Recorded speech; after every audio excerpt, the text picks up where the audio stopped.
ತ್ರಿವರ್ಣ ನ್ಯೂಸ್ಗೆ ಸ್ವಾಗತ. ಇದು ತ್ರಿವರ್ಣ ತ್ರಿಕೋನ ಚರ್ಚೆ. ನಾನು BM ಹನೀಫ್. ನನ್ನ ಜೊತೆಗೆ ಇವತ್ತು ಹಿರಿಯ ಪತ್ರಕರ್ತರಾದಂತಹ ಹೊನಕೆರೆ ನಂಜುಂಡೇಗೌಡ ಅವರಿದ್ದಾರೆ. ಅದೇ ರೀತಿ ಕಾಂಗ್ರೆಸ್ ಪಕ್ಷದ ರಾಜ್ಯ ವಕ್ತಾರರಾಗಿರುವಂತಹ ಭವ್ಯ ನರಸಿಂಹಮೂರ್ತಿ ಅವರಿದ್ದಾರೆ.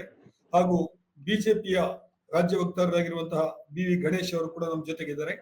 ಇವತ್ತಿನ ನಮ್ಮ ತ್ರಿಕೋನ ಚರ್ಚೆಯ ವಿಷಯ ದೆಹಲಿ ಸೋಲು, ಇಂಡಿಯಾ ಒಕ್ಕೂಟ ಏನಾಗುತ್ತೆ ಅಂತ. ಈಗಾಗಲೇ ಚುನಾವಣೆಯ ಫಲಿತಾಂಶ ಬಹುತೇಕ ಇನ್ನು ಫೈನಲ್ ರಿಸಲ್ಟ್ ಅನೌನ್ಸ್ ಆಗಿಲ್ಲ, ಅಂದ್ರೆ ಗೊತ್ತಾಗ್ತಾ ಇದೆ ನಮಗೆ. ಟ್ರೆಂಡ್ ಎಲ್ಲ ದಾಟ್ಕೊಂಡು ಹೋಗ್ತಾ ಇದ್ದೀವಿ. ಬಿಜೆಪಿ ದೆಹಲಿ ರಾಜ್ಯ ವಿಧಾನಸಭೆಯಲ್ಲಿ ಈ ಸಲ ಬಹಳ ವರ್ಷಗಳ ನಂತರ 27 ವರ್ಷಗಳ ನಂತರ ಅಧಿಕಾರವನ್ನ ಹಿಡಿತಾ ಇದೆ. ಬಹುತೇಕ ನಾಳೆ ನಾಡಿದ್ದು ಸರ್ಕಾರ ರಚನೆ ಆಗುತ್ತೆ. ಆಮ್ ಆದ್ಮಿ ಪಕ್ಷ ಕಳೆದ 13 ವರ್ಷಗಳಿಂದ ಏನು ಅಲ್ಲಿ ಸರ್ಕಾರವನ್ನ ಮಾಡ್ತಾ ಇತ್ತು, ಸತತವಾಗಿ 3 ಸಲ ಆಮ್ ಆದ್ಮಿ ಪಕ್ಷದ ನಾಯಕರಾದಂತಹ ಅರವಿಂದ್ ಕೇಜ್ರಿವಾಲ್ ರಾಷ್ಟ್ರೀಯ ಸಂಚಾಲಕರು ಅಲ್ಲಿ ಮುಖ್ಯಮಂತ್ರಿಯಾಗಿ ಕೆಲಸ ಮಾಡಿದ್ರು. ಆದರೆ ಈ ಸಲ ಆಮ್ ಆದ್ಮಿ ಪಕ್ಷ ಬಿಜೆಪಿಯ ಕೈಯಲ್ಲಿ ಸೋಲನುಭವಿಸಿ ಪ್ರಧಾನ ಪ್ರತಿಪಕ್ಷವಾಗಿ ಕುಳಿತುಕೊಳ್ಳಿದೆ. ಇನ್ನೊಂದು ಕಡೆ ರಾಷ್ಟ್ರೀಯ ಪಕ್ಷವಾಗಿರುವಂತಹ ಕಾಂಗ್ರೆಸ್ ದೆಹಲಿನಲ್ಲಿ ಒಂದು ಸ್ಥಾನವನ್ನು ಕೂಡ ಗೆಲ್ಲೋದಕ್ಕೆ ಸಾಧ್ಯವಾಗದೆ ಬಹಳ ತೀವ್ರವಾದಂತಹ ಹಿನ್ನಡೆಯನ್ನ ಅನುಭವಿಸಿದೆ. ಇದಿಷ್ಟು ಫಲಿತಾಂಶ. ಇದರ ಹಿನ್ನೆಲೆಯಲ್ಲಿ ರಾಜಕೀಯ ಬೆಳವಣಿಗೆಗಳು ಏನಾಗಬಹುದು ಅನ್ನೋದ್ರ ಬಗ್ಗೆ ನಮ್ಮ ಇವತ್ತಿನ ಚರ್ಚೆಯ ಫೋಕಸ್ ಇರುತ್ತೆ.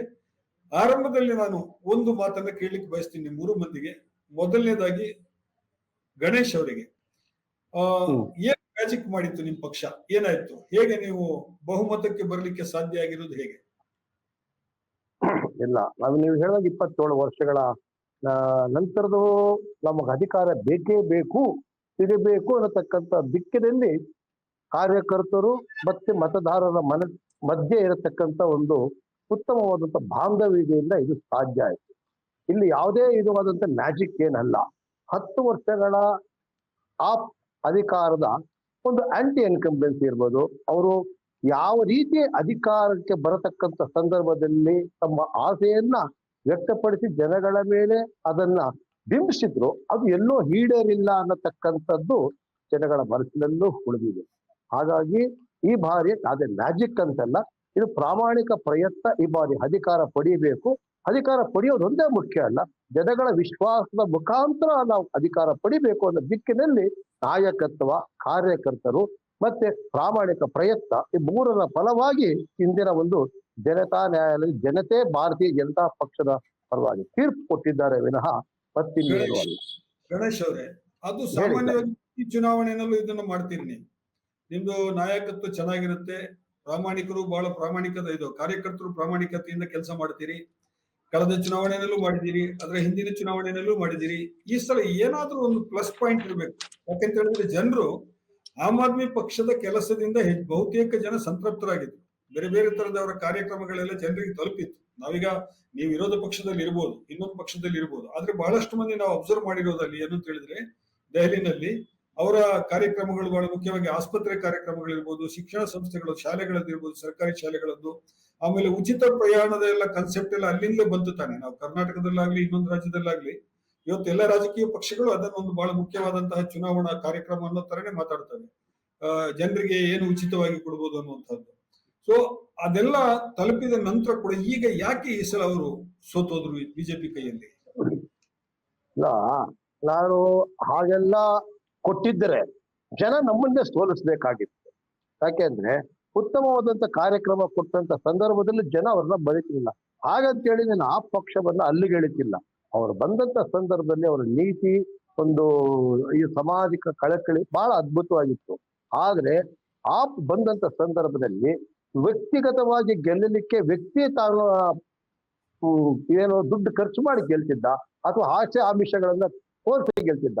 ಆದ್ರೆ ಆ ಪಕ್ಷ ಬಂದಾಗ ರಾಜಕೀಯವಾಗಿ ಸಮಾಜದಲ್ಲಿ ಒಂದು ರೀತಿ ಆಸೆ ಆಮಿಷವನ್ನ ತೋರಿಸಿ, ಅದು ಫ್ರೀ ಬೀಸ್ ಅಂತ ನಾನು ಹೇಳಲಿಕ್ಕೆ ಹೋಗಲ್ಲ.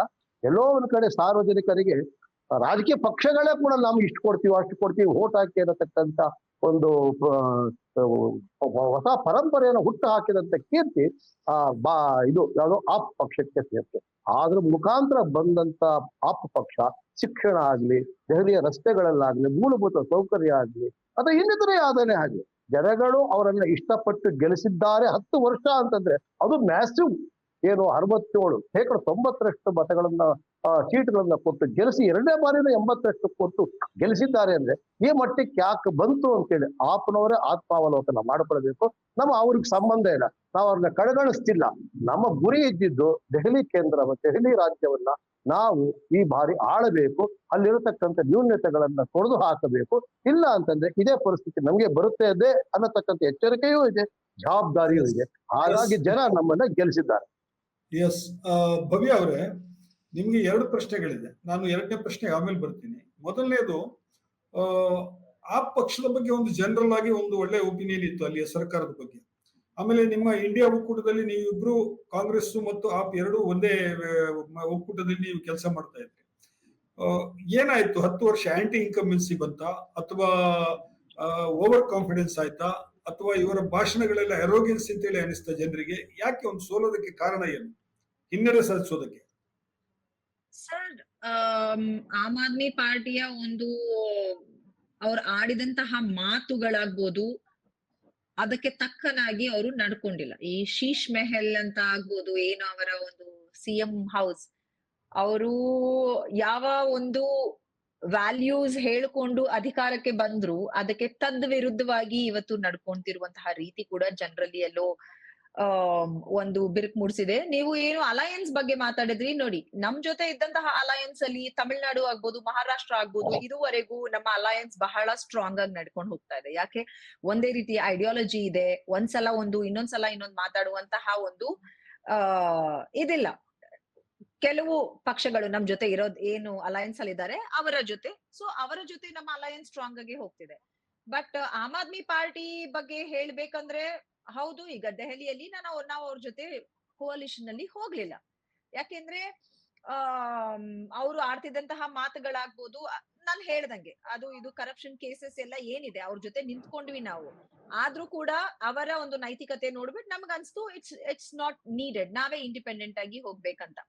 ಅದು ಒಂದ್ ಕಡೆ ಆದ್ರೆ, ಬಿಜೆಪಿ ಈಗ ಏನು ಕಾಂಗ್ರೆಸ್ ಪಕ್ಷ, ಹೌದು ಬಹಳ ದೊಡ್ಡ ಹಿನ್ನಡೆ ಇದು ನಮ್ಗೆ. ಡೆಲ್ಲಿಯ ಒಂದು ಇದು ತುಂಬಾ ಇನ್ನ ತುಂಬಾ ಕಲಿಬೇಕಾಗಿದೆ ನಾವು, ನಮ್ಮ ಸಂಘಟನೆಯಲ್ಲಿ ಆಗ್ಬೋದು, ಪ್ರತಿಯೊಂದು ರೀತಿಯಲ್ಲೂ ಕಲಿಬೇಕಾಗಿದೆ. ಆದ್ರೆ ಬಿಜೆಪಿ ಗೆದ್ದಿರುವಂತಹ ವಿಷಯ ಇದೆಯಲ್ಲ, ಇದು ಪ್ರಾಮಾಣಿಕವಾಗಿ ಅವರು 100% ಗೆಲ್ಲೋದಕ್ಕೆ ಸಾಧ್ಯನೇ ಇಲ್ಲ, ಗೆದ್ದು ಇಲ್ಲ. ಯಾಕೆ ಅಂತ ಹೇಳ್ತೀನಿ ಸರ್. ಮಹಾರಾಷ್ಟ್ರದಲ್ಲಿ ಏನು ಲೋಕಸಭೆ ಚುನಾವಣೆ ಆಗತ್ತೆ, ಮಹಾರಾಷ್ಟ್ರ ಬಿಜೆಪಿಗೆ ಕೊಟ್ಟಂತಹ ಒಂದು ರಿಸಲ್ಟ್ ನಾವೆಲ್ಲ ನೋಡಿದೀವಿ. 5 ತಿಂಗಳಲ್ಲಿ ವಿಧಾನಸಭೆ ಎಲೆಕ್ಷನ್ ಅಲ್ಲಿ ಅವ್ರು ಗೆಲ್ತಾರೆ. ಇದು ಎಂತಹ ಕಾಂಟ್ರಾಡಿಕ್ಷನ್ ಅಂತ ಹೇಳ್ತೀನಿ. ಯಾಕಂದ್ರೆ 5 ವರ್ಷದಲ್ಲಿ ಎಷ್ಟು ವೋಟರ್ಸ್ ಇನ್ಕ್ರೀಸ್ ಆಗಿದ್ದಾರೆ ಅಂದ್ರೆ ಮಹಾರಾಷ್ಟ್ರದಲ್ಲಿ, ಅಂದ್ರೆ ಲೋಕಸಭೆ ಎಲೆಕ್ಷನ್ ಮುಂಚೆ 5 ವರ್ಷ ಏನಿತ್ತು ಅವಾಗ ಇನ್ಕ್ರೀಸ್ ಆಗಿರುವಂತಹ ವೋಟರ್ಸ್ 32 ಲಕ್ಷ ಜನ ಇಡೀ ಮಹಾರಾಷ್ಟ್ರದಲ್ಲಿ. ಲೋಕಸಭೆ ಆದ್ಮೇಲೆ ವಿಧಾನಸಭೆ ಆಯ್ತಲ್ಲ ಸರ್, ಆ 5 ತಿಂಗಳಲ್ಲಿ ನಡೆದಿದೆ ಆ ಒಂದು ಎಲೆಕ್ಷನ್. ಆ 5 ತಿಂಗಳಲ್ಲಿ ಎಷ್ಟು ವೋಟರ್ಸ್ ಇನ್ಕ್ರೀಸ್ ಆಗಿದ್ದಾರೆ ಗೊತ್ತಾ? 39 ಲಕ್ಷ. ಇದು ಹೇಗೆ ಸಾಧ್ಯ?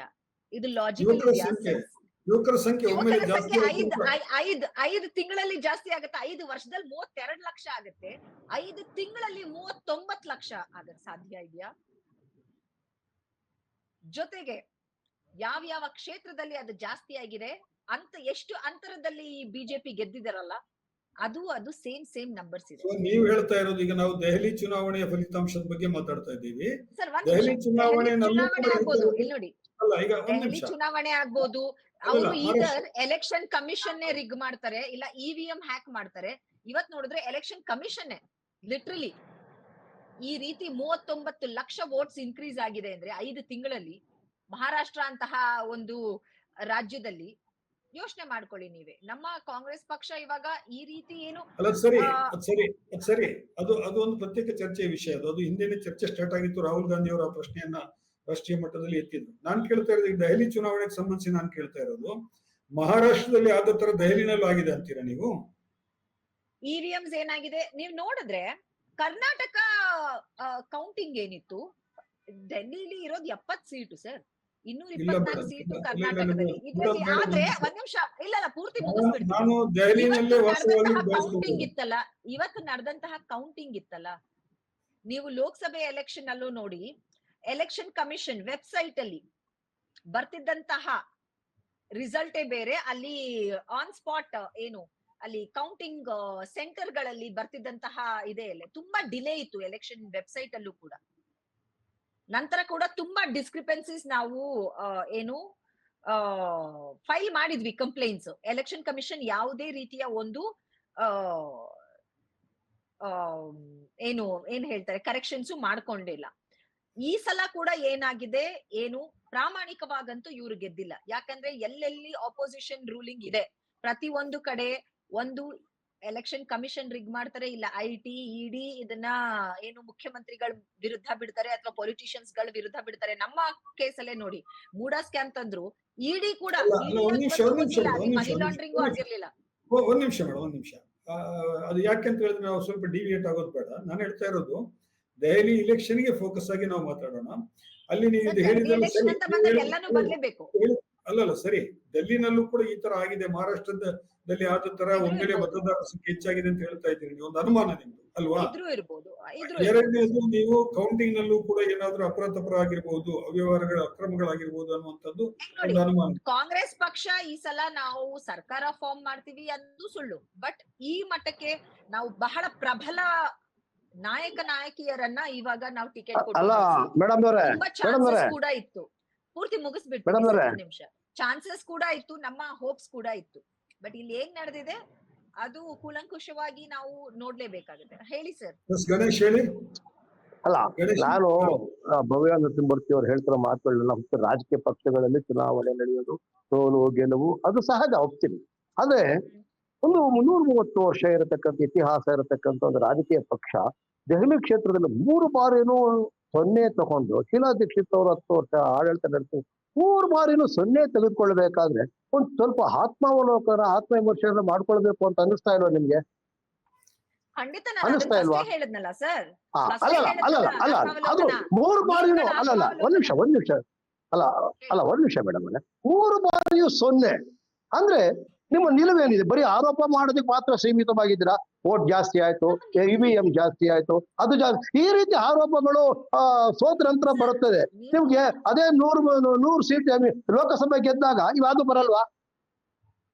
ತಪ್ಪಲ್ವಾ ಇದು? ಕೈಯಲ್ಲಿ ಹಾಕ್ದವ್ರು ಮೈ ಪರ್ಚ್ಕೊಂಡ್ರು ಅಂತ ಅನ್ಸಲ್ವಾ? ಸರ್, ಬಿಜೆಪಿ ಅವರು ಇಂತಹ ಒಂದು ಪ್ರಾಮಾಣಿಕವಾಗಿ ಗೆಲ್ತಿಲ್ಲ, ಮೋಸ ಮಾಡ್ತಿದ್ದಾರೆ, ದೇಶದ ಜನತೆಗೆ ಮೋಸ ಮಾಡ್ತಿದ್ದಾರೆ ಅಂತ ಹೇಳುತ್ತೆ ಹೊರತು ಬಿಜೆಪಿ ಮೂರ್ಖರು ಅಂತ ಹೇಳಿಲ್ಲ. ನೀವು ಮೂರ್ಖರಾಗಿದ್ರೆ ಪ್ರತಿ ಒಂದು ರಾಜ್ಯದಲ್ಲಿ ವಾಪಸ್ ತಗೊಳ್ಳಿ, ದಯವಿಟ್ಟು ಆ ಪದ ವಾಪಸ್ ತಗೊಳ್ಳಿ. ಮೂರ್ಖರು ನೋಡಿ, ಅಲ್ಲ ಮೂರ್ಖರು ನೋಡಿ ಮೇಡಮ್, ನೀವು ಜನತೆಯನ್ನು ಅವಹೇಳನ ಮಾಡ್ತಿದ್ದೀರಾ. ನಾನೇ ಮಾತು ಒಪ್ಪಲ್ಲ. ಪ್ರಬುದ್ಧತೆ, ಇದು ಪ್ರಬುದ್ಧತೆಯ ಮಾತಲ್ಲ, ಈ ಪ್ರಬುದ್ಧತೆಯ ಮಾತಲ್ಲ ಮೇಡಮ್, ಪ್ರಬುದ್ಧತೆ ಮಾತಲ್ಲ. ತುಂಬಾ ಪ್ರಬುದ್ಧತೆ ಇರೋರು ಮೊದಲು ಮಾತಾಡಬಿಡಿ ಸರ್, ಪ್ರಬುದ್ಧತೆ ಇದೆ ಅಲ್ವಾ, ಸ್ವಲ್ಪ ಮಾತಾಡಕ್ ಬಿಡಿ. ಒಂದೇ ಹೇಳ್ತೀನಿ ಕೇಳಿ ಸರ್, ಮೂರ್ಖರಾಗಿದ್ರೆ ನೀವು ಪ್ರತಿ ಒಂದ್ ಸೀಟು, ಪ್ರತಿ ಒಂದ್ ರಾಜ್ಯದಲ್ಲಿ, ಪ್ರತಿ ಒಂದ್ ಎಲೆಕ್ಷನ್ ಅಲ್ಲೂ ನೀವು ರಿಗ್ ಮಾಡಕ್ ಹೋಗ್ತಿದ್ರಿ. ನೀವು ಬುದ್ಧಿವಂತ್ರೆ, ಎಲ್ಲಿ ಎಷ್ಟು ಬೇಕು, ಯಾವ ರಾಜ್ಯಗಳು ಬೇಕು, ಕರ್ನಾಟಕದಲ್ಲಿ ಏನಾದ್ರು ರಿಗ್ ಮಾಡಿದಿದ್ರೆ ರೆಡ್ ಹ್ಯಾಂಡ್ ಸಿಕ್ಕಾಕೋತಿದ್ರಿ. ಯಾಕೆಂದ್ರೆ ಇಲ್ಲಿ ಗೊತ್ತು ನಿಮ್ಗೆ ಕಂಪ್ಲೀಟ್ ಆಂಟಿ ಇನ್ಕಂಬೆನ್ಸಿ, ಯಾರು ನಾಯಕರೇ ಇರ್ಲಿಲ್ಲ. ಕಾಂಗ್ರೆಸ್ ಪಕ್ಷ ಬಹಳ ನಮ್ಮ ಗ್ಯಾರಂಟಿ. ಸರ್ ಪೂರ್ತಿ ಹೇಳ್ತೀನಿ ಕೇಳಿಸ್ಕೊಳ್ಳಿ. ಆದ್ರೆ ಕರ್ನಾಟಕದಲ್ಲಿ ಇದು ನಡೆಯಲ್ಲ ಅಂತ ನಿಮಗ್ ಗೊತ್ತಿತ್ತು, ಅದನ್ನ ನಾನು ಹೇಳ್ತಾ ಇದ್ದೀನಿ. ಪ್ರತಿಯೊಂದು ಚಾನ್ಸ್ ಇದೆ, ಯಾವ ಇನ್ಸ್ಟಿಟ್ಯೂಷನ್ ಉಪಯೋಗಿಸ್ಕೋಬಹುದು, ಎಷ್ಟು ಕಾನ್ಸ್ಟಿಟ್ಯೂಷನಲ್ ಇನ್ಸ್ಟಿಟ್ಯೂಷನ್ ಆಗಿದೆ, ಇಂಡಿಪೆಂಡೆಂಟ್ ಇನ್ಸ್ಟಿಟ್ಯೂಷನ್, ಇರೋದು ನಾವೇ ಉತ್ಪತ್ತಿ ಮಾಡಿದ್ದಲ್ಲ, ನೀವು ಉತ್ಪಾದನೆ ಮಾಡಿದಲ್ಲ. ನಿಮ್ಮ ಕಾಂಗ್ರೆಸ್ ಕಾಲದಿಂದಲೂ ಇರತಕ್ಕಂಥ ಇನ್ಸ್ಟಿಟ್ಯೂಷನ್ಸ್ ಸಂವಿಧಾನದ ವಿರುದ್ಧವಾಗಿ ಮಿಸ್ಯೂಸ್ ಮಾಡ್ಕೊಂಡ್ರೆ ನೀವು ಸಾಧ್ಯವೇ ಇಲ್ಲ ಮೇಡಮ್, ಸಾಧ್ಯವೇ ಇಲ್ಲ.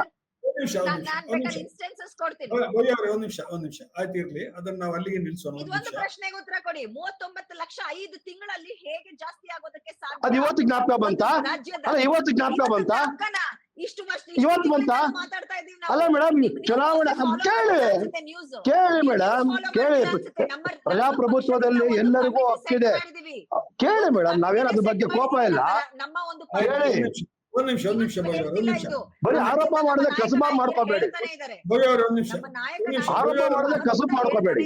ರಾಹುಲ್ ಒಂದ್ ಗಾಂಧಿ ನಿಮಿಷ, ಅವರು ಒಂದ್ ನಿಮಿಷ. ಪ್ರತಿ ಸಲ ಮಾತಾಡಿದ್ದಾರೆ. ಮಹಾರಾಷ್ಟ್ರ ಎಲೆಕ್ಷನ್ ಆಗಿದ ತಕ್ಷಣ ಮಾತಾಡಿದೀವಿ ನಾವ್ ಇದ್ರ ಬಗ್ಗೆ. ಆಯ್ತು ಒಂದ್ ನಿಮಿಷ ಜೊತೆಗೆ ಏನು ಒಂದ್ ನಿಮಿಷ ಕೌಂಟಿಂಗ್ ಅಲ್ಲಿ ಡಿಲೇ ಆಗಿದ್ದ ಬಗ್ಗೆನೂ ಮಾತಾಡಿದೀವಿ. ಇವತ್ತು ಕೂಡ ಒಂದ್- ಕೌಂಟಿಂಗ್ ಅಲ್ಲಿ ತುಂಬಾ ಡಿಲೇ ಒಂದ್ ನಿಮಿಷ ಬಹಳ ಇತ್ತೀಚಿನ ಕೆಲವು ತಿಂಗಳುಗಳಿಂದ ಕಾಂಗ್ರೆಸ್ ರಾಷ್ಟ್ರ ಮಟ್ಟದಲ್ಲಿ ಈ ಮಾತಾಡ್ತಾನೆ ಪ್ರಶ್ನೆಗಳನ್ನು ಇದೀವಿ ಎತ್ತಾ ಸರ್. ಇದೆ. ಓಕೆ, ಇರ್ಲಿ, ಗಣೇಶ್ ಅವರೇ ಇರ್ಲಿ, ನಾನು ನಿಮ್ಗೆ ಅವಕಾಶ ಕೊಡ್ತೀನಿ. ನಂಜುಂಡೇಗೌಡ್ರೆ, ನೀವು ದೆಹಲಿನಲ್ಲಿ ಶೀಲಾ ದೀಕ್ಷಿತ್ ಅವರಿದ್ದಾಗ ಕೂಡ ಪ್ರಜಾವಾಣಿಯ ಪ್ರಧಾನ ವರದಿಗಾರರಾಗಿ ದೆಹಲಿಯಲ್ಲಿ ಪತ್ರಕರ್ತರಾಗಿ ಕೆಲಸ ಮಾಡಿದವರು ನೀವು. ಶೀಲಾ ದೀಕ್ಷಿತ್ ಅವರದ್ದು ಅವರ ಆಡಳಿತ ಆರಂಭದಲ್ಲಿ ಬಹಳ ಚೆನ್ನಾಗಿತ್ತು. ಆಮೇಲೆ 3 ಟರ್ಮ್ ಅವರ ಆಡಳಿತ ಬಂತು. ಬಹಳ ಜನಪ್ರಿಯ ನಾಯಕಿಯಾಗಿದ್ರು ಅವರು.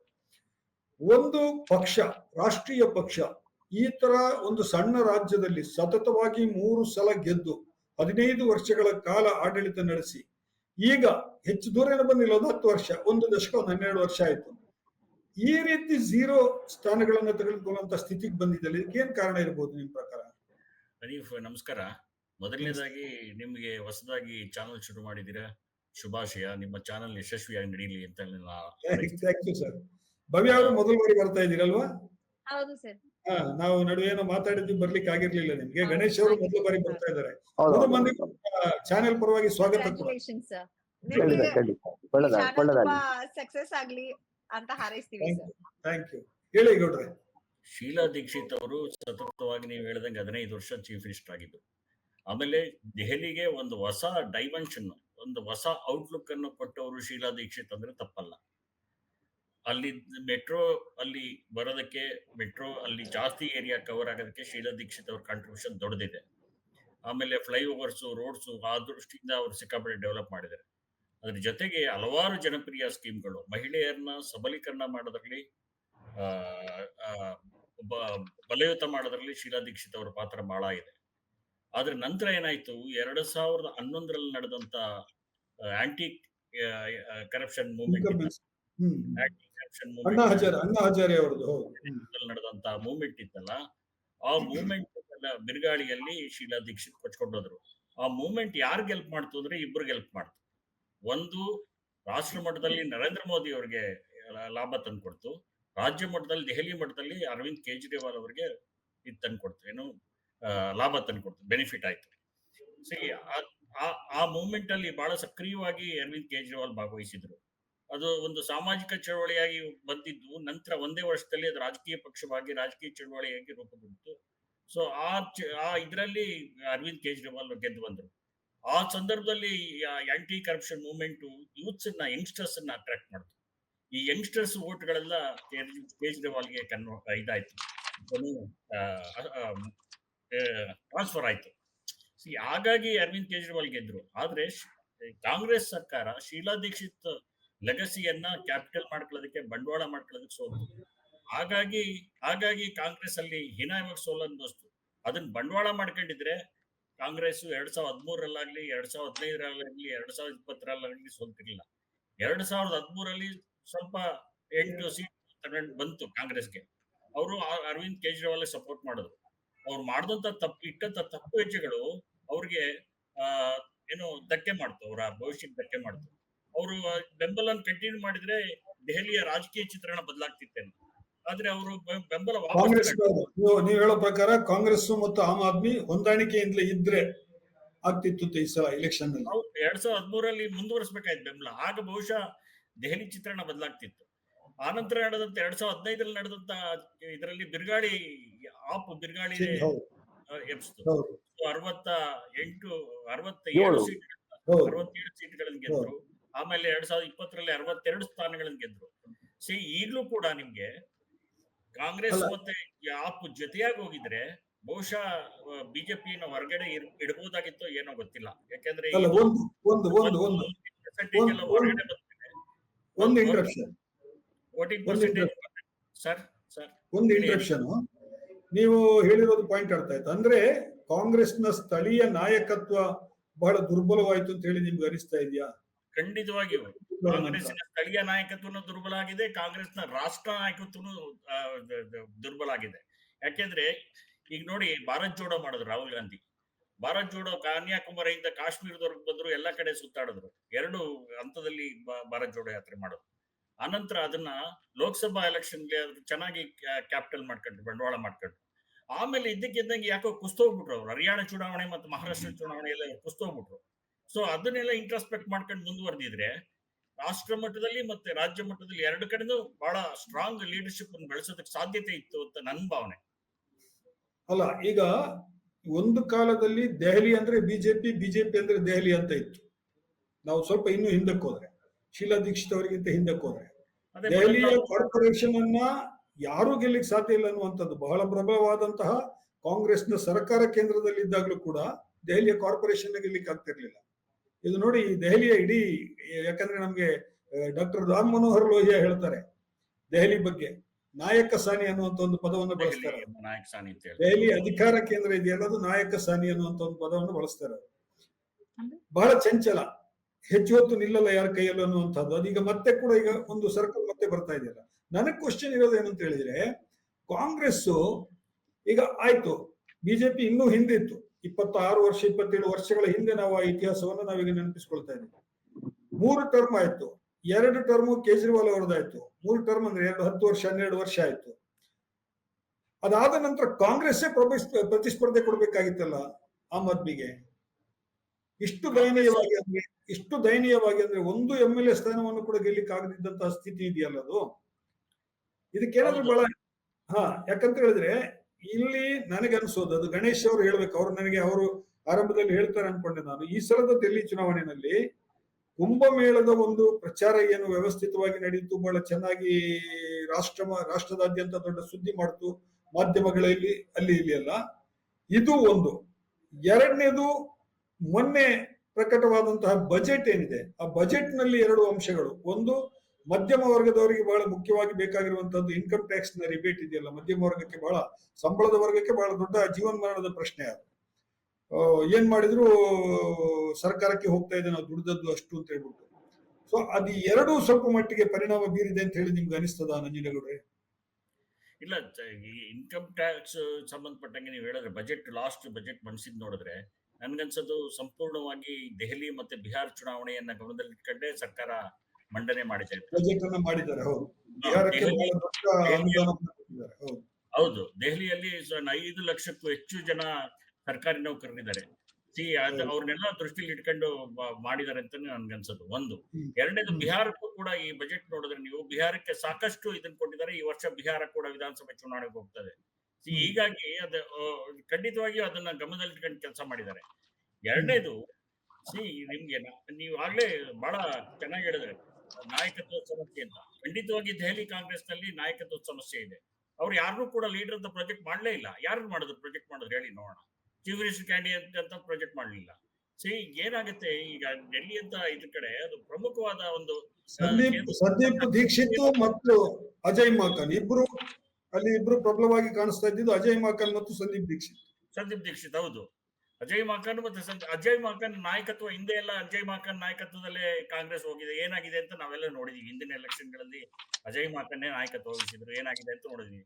ಅವರ ನಾಯಕತ್ವದಲ್ಲೂ ಕಾಂಗ್ರೆಸ್ ಹೀನಾಯವಾಗಿ ನೆಲಕಚ್ಚಿದೆ. ಈಗ ಸಂದೀಪ್ ದೀಕ್ಷಿತ್ ಕೂಡ, ಈಗ ನಿಮ್ಗೆ ಶೀಲಾ ದೀಕ್ಷಿತ್ ಅವರ ಮಗ ಅನ್ನೋ ಒಂದು ಬಿಟ್ರೆ, ಕ್ರೈಟೀರಿಯಾ ಬಿಟ್ರೆ ಇನ್ನೇನಿದೆ ಅವ್ರ ಕಾಂಟ್ರಿಬ್ಯೂಷನ್? ಏನೂ ಇಲ್ಲ. ಕಾಂಗ್ರೆಸ್ ಒಂದು ಬಲಿಷ್ಠವಾದ ನಾಯಕತ್ವನ ಬೆಳೆಸಿ ಒಂದು ಚೀಫ್ ಮಿನಿಸ್ಟರ್ ಅಂತ ಫೋಕಸ್ ಮಾಡ್ಬೇಕಾಯ್ತು. ಅದ್ರ ಜೊತೆಗೆ ಆಮ್ ಆದ್ಮಿ ಪಾರ್ಟಿ ಜೊತೆಗೆ ಏನಾದ್ರೂ ಹೊಂದಾಣಿಕೆ ಮಾಡ್ಕೊಳಕ್ ಸಾಧ್ಯವಾ?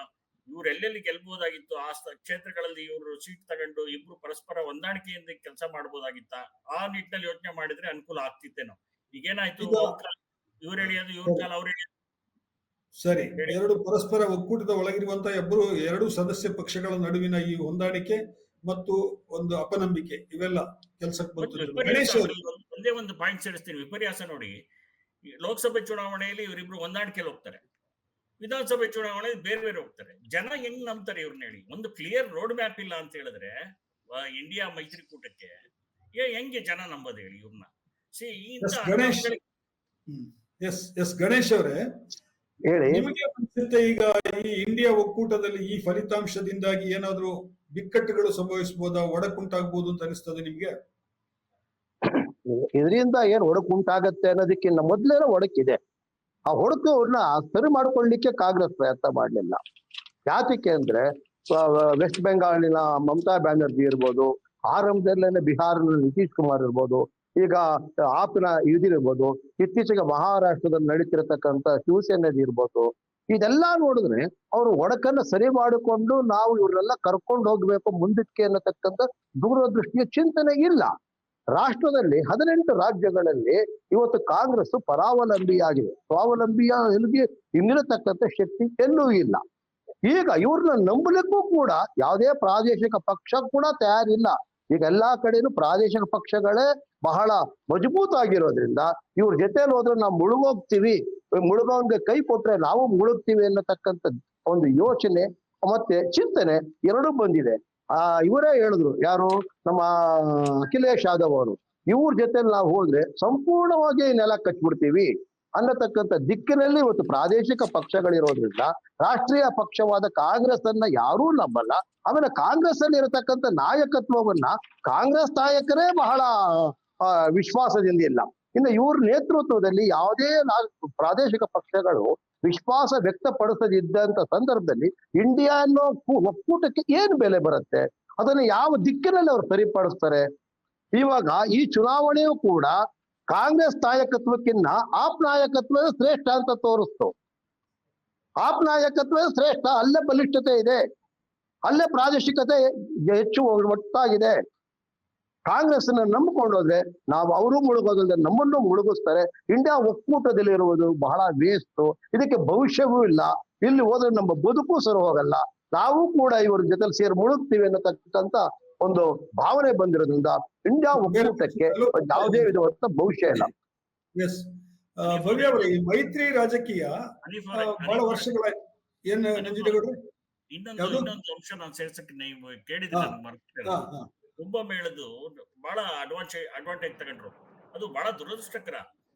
ಕುಂಭಮೇಳವನ್ನ ಮುಂದಿಟ್ಕೊಂಡು ನಾವು ಮತ ತಗೊಳ್ತೀವಿ ಅನ್ನೋದು ಸರಿಯಲ್ಲ. ಈ ದೇಶದ ತಿಂತಾರ ಸಮಸ್ಯೆಗಳೇ ಬೇರೆ. ನಿರುದ್ಯೋಗ, ಬಡತನ, ಹಣದುಬ್ಬರ, ಬೆಲೆ ಏರಿಕೆ, ಇಂಥ ಸಮಸ್ಯೆಗಳನ್ನ ಮುಂದಿಟ್ಕೊಂಡು ಎಲ್ಲಾ ರಾಜಕೀಯ ಪಕ್ಷಗಳು ಇವರು ಅಂತ ಹೇಳಲ್ಲ ನಾನು. ಎಲ್ಲಾ ರಾಜಕೀಯ ಪಕ್ಷಗಳು ಹೋಗ್ಬೇಕಾಗಿದ್ದು ಈ ಸಮಸ್ಯೆಗಳನ್ನ ಮುಂದಿಟ್ಕೊಂಡು ಓಟ್ ಕೇಳ್ಬೇಕಾಗಿತ್ತು ಜನಗಳಿಗೆ. ಅದೇ ಬಿಟ್ಟು ಕುಂಭಮೇಳ ತೋರಿಸ್ದೆ, ರಾಮ ಮಂದಿರ ತೋರಿಸ್ದೆ, ಬೇರೆ ಬೇರೆ ಇಶ್ಯೂಗಳು ತೋರಿಸ್ದೆ ಅನ್ನೋದು ನಿಜವಾಗ್ಲೂ ಇದು ದುರದೃಷ್ಟಕರ ಅನೀಫ್, ನನ್ನ ಪ್ರಕಾರ. ಬಹುಶಃ ಕುಂಭಮೇಳ ಕೂಡ ಸ್ವಲ್ಪ ಮಟ್ಟಿಗೆ ಬಿಜೆಪಿ ಅವ್ರಿಗೆ ಅಡ್ವಾಂಟೇಜ್ ಆಗಿರ್ಬೋದು, ಇಲ್ಲ ಅಂತ ನಾನು ಹೇಳ್ದೆ.